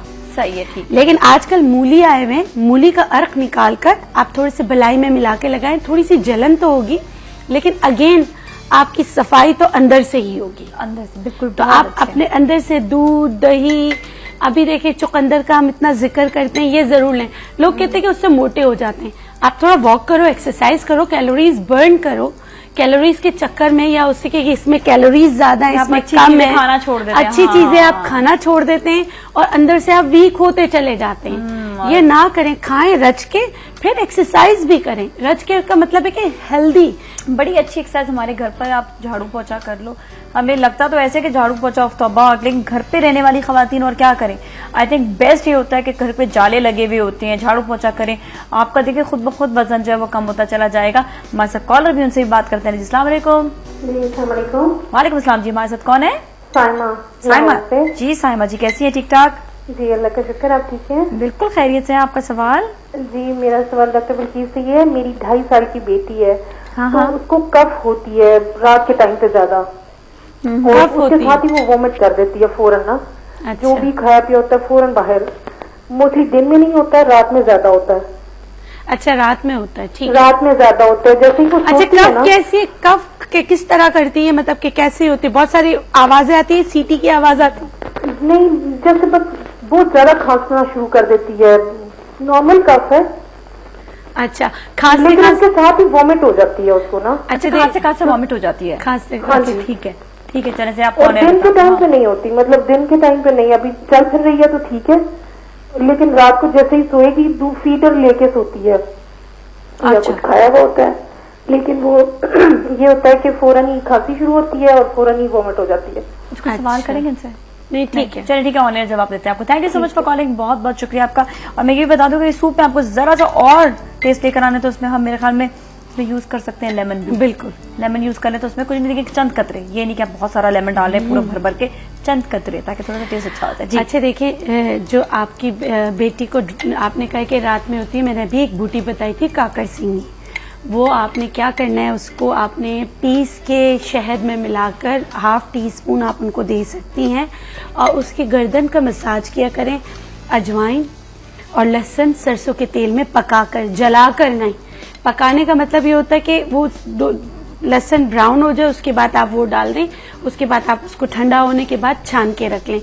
इससे आप उसके रिब्स पे, चेस्ट पे, रिब्स पे, कानों के पीछे, गर्दन पे अच्छी तरह मसाज किया करें। और ये एक पॉइंट होता है, हाँ। आप इसको हल्का हल्का सा शहादत की उंगली से प्रेस किया करें, आपको बहुत ज्यादा आपकी बेटी को फर्क पड़ेगा। और रात जब वो सोने लगती है तो बहुत सारा दूध एक साथ ना दें। अच्छा, यानी कि 6 आउंस 7 आउंस नहीं, पहले ही दे दे, सोते वक्त 2-3 आउंस, क्योंकि बच्चा हो सकता है आदत हो उसकी, जब तक वो दूध नहीं पिएगी फीडर वो नहीं सोएगी। तो आप इस थोड़ा सा छोटी सी इस बात का ख्याल करें, इंशाल्लाह उससे फर्क पड़ेगा। और जरा सा उसका तकिया जो हो वो जरा उसका पोजीशन थोड़ी सी इस तरफ रखें कि ऊपर हो ना, गर्दन बिल्कुल नीचे ना हो। ठीक है, सही क्योंकि अल्लाह ना करे खांसते खांसते वॉमिटिंग अंदर ना चला जाए सांस की नाली में, इसका भी आप ख्याल रखना है। ऑल राइट, चले सही है, बहुत बहुत शुक्रिया। और हमारे साथ एक और कॉलर से बात करेंगे। हेलो, अस्सलाम वालेकुम। हेलो जी, अस्सलाम वालेकुम। वालेकुम अस्सलाम। आपको मेरी आवाज आ रही है? बिल्कुल जी, अब आ रही है आवाज आपकी। कैसी आप? ठीक ठाक है जी, बिल्कुल ठीक ठाक हूँ। अस्सलाम वालेकुम डॉक्टर साहिबा और अस्सलाम वालेकुम नाज़िया। वालेकुम अस्सलाम साइमा जी। ऐसा है कि मुझे 2-3 सवाल करने हैं और टाइम भी कम है, इसलिए मैं जल्दी जल्दी कह देती हूँ। बस क्विक से पहले। हाँ, एक तो ये कि डॉक्टर साहिबा आपने उपटन बनाने का तरीका बता दें मुझे प्लीज, क्योंकि मैंने जो आपने आइटम्स बताए थे वो मंगवा के रखे हुए हैं, तो मुझे अब तरीका चाहिए था। दूसरा, अनार के छिलके का एक दिन आपने मंजन का जिक्र किया था, उसका बता दीजिएगा किस रेशो से क्या क्या चीज डालनी है। ठीक है। और तीसरा, मेरी मॉम को ना थायराइड प्रॉब्लम है, और थायराइड इन अ सेंस के उनका थायराइड का फंक्शन बढ़ा हुआ है, साइज नहीं। ठीक है, चले सही, thank you so much for calling. बहुत अच्छा। वक्त की कमी आपने खुद ही कह दिया था कि है, बिल्कुल है, जल्दी से सवाल के जवाब दे दें, वक्त की कमी। अच्छा देखिए, एक जो बहुत इंपॉर्टेंट चीज है वो आपके वालदा के थायराइड का मसला है, उसके लिए सुमलो बूटी आप जो डॉक्टर आपको सजेस्ट करता है, जो दवा है वो जरूर लें, उसके साथ सुमलो बूटी का इस्तेमाल करें, उससे फर्क पड़ जाएगा इंशाल्लाह। और दवा डॉक्टर की नहीं छोड़नी, हर 6 महीने बाद जाके अपना चेकअप भी कराना है। ठीक है, ये दोनों ज्यादा जरूरी है। ठीक है। और मंजन का जो है, आप नार के छिलके, अकर, करहा और फिटकरी, लौंग, ये सारी चीजें हम वजन ले लें। अच्छा, इसमें जब ये सारी चीजें हम वजन ले लेंगे, इसमें फिर खाने का सोडा जितना आपने लिया उसका 10% आप खाने का सोडा इसमें मिला लें। और जो फिटकरी लेंगी उसको आप जो है तवे पे पहले फुलाकर, जब उसका पानी सूख जाएगा वो मिलाकर ग्राइंड कर लेंगी तो सही हो जाएगा। जहां तक आपने उसके इंग्रेडिएंट्स अगर लिख लिए हैं, सारे हम वजन है, सारे हम वजन है, उनको पीस लें, आपका उपटन तैयार हो जाएगा। अरे वाह, जबरदस्त है। तो सारे वाले दोबारा से अब ये है कि आप शोज भी देख सकते हैं, आप हमारी वेबसाइट पे जाकर भी शोज देख सकते हैं। जो आपसे मिस हो गया वो बात, वो आप जाएं हमारी वेबसाइट पे www.waqtnews.tv पर, और वहाँ पे सलाम पाकिस्तान के आप क्लिक करेंगे जाकर, तो आपको सारे हमारे शोज आ जाएंगे। और वहाँ पर जो भी शोज हो, जिस भी बारे में आपको मालूम करना, आपको रिकॉलिंग करनी हो, तो आप जान सकते हैं। And thank you so much doctor Bilkis, बहुत बहुत शुक्रिया। और नाज़रीन, इंशाल्लाह कल एक और सब्जेक्ट के साथ आएंगे। बहुत अपना ख्याल रखिएगा। सलाम पाकिस्तान।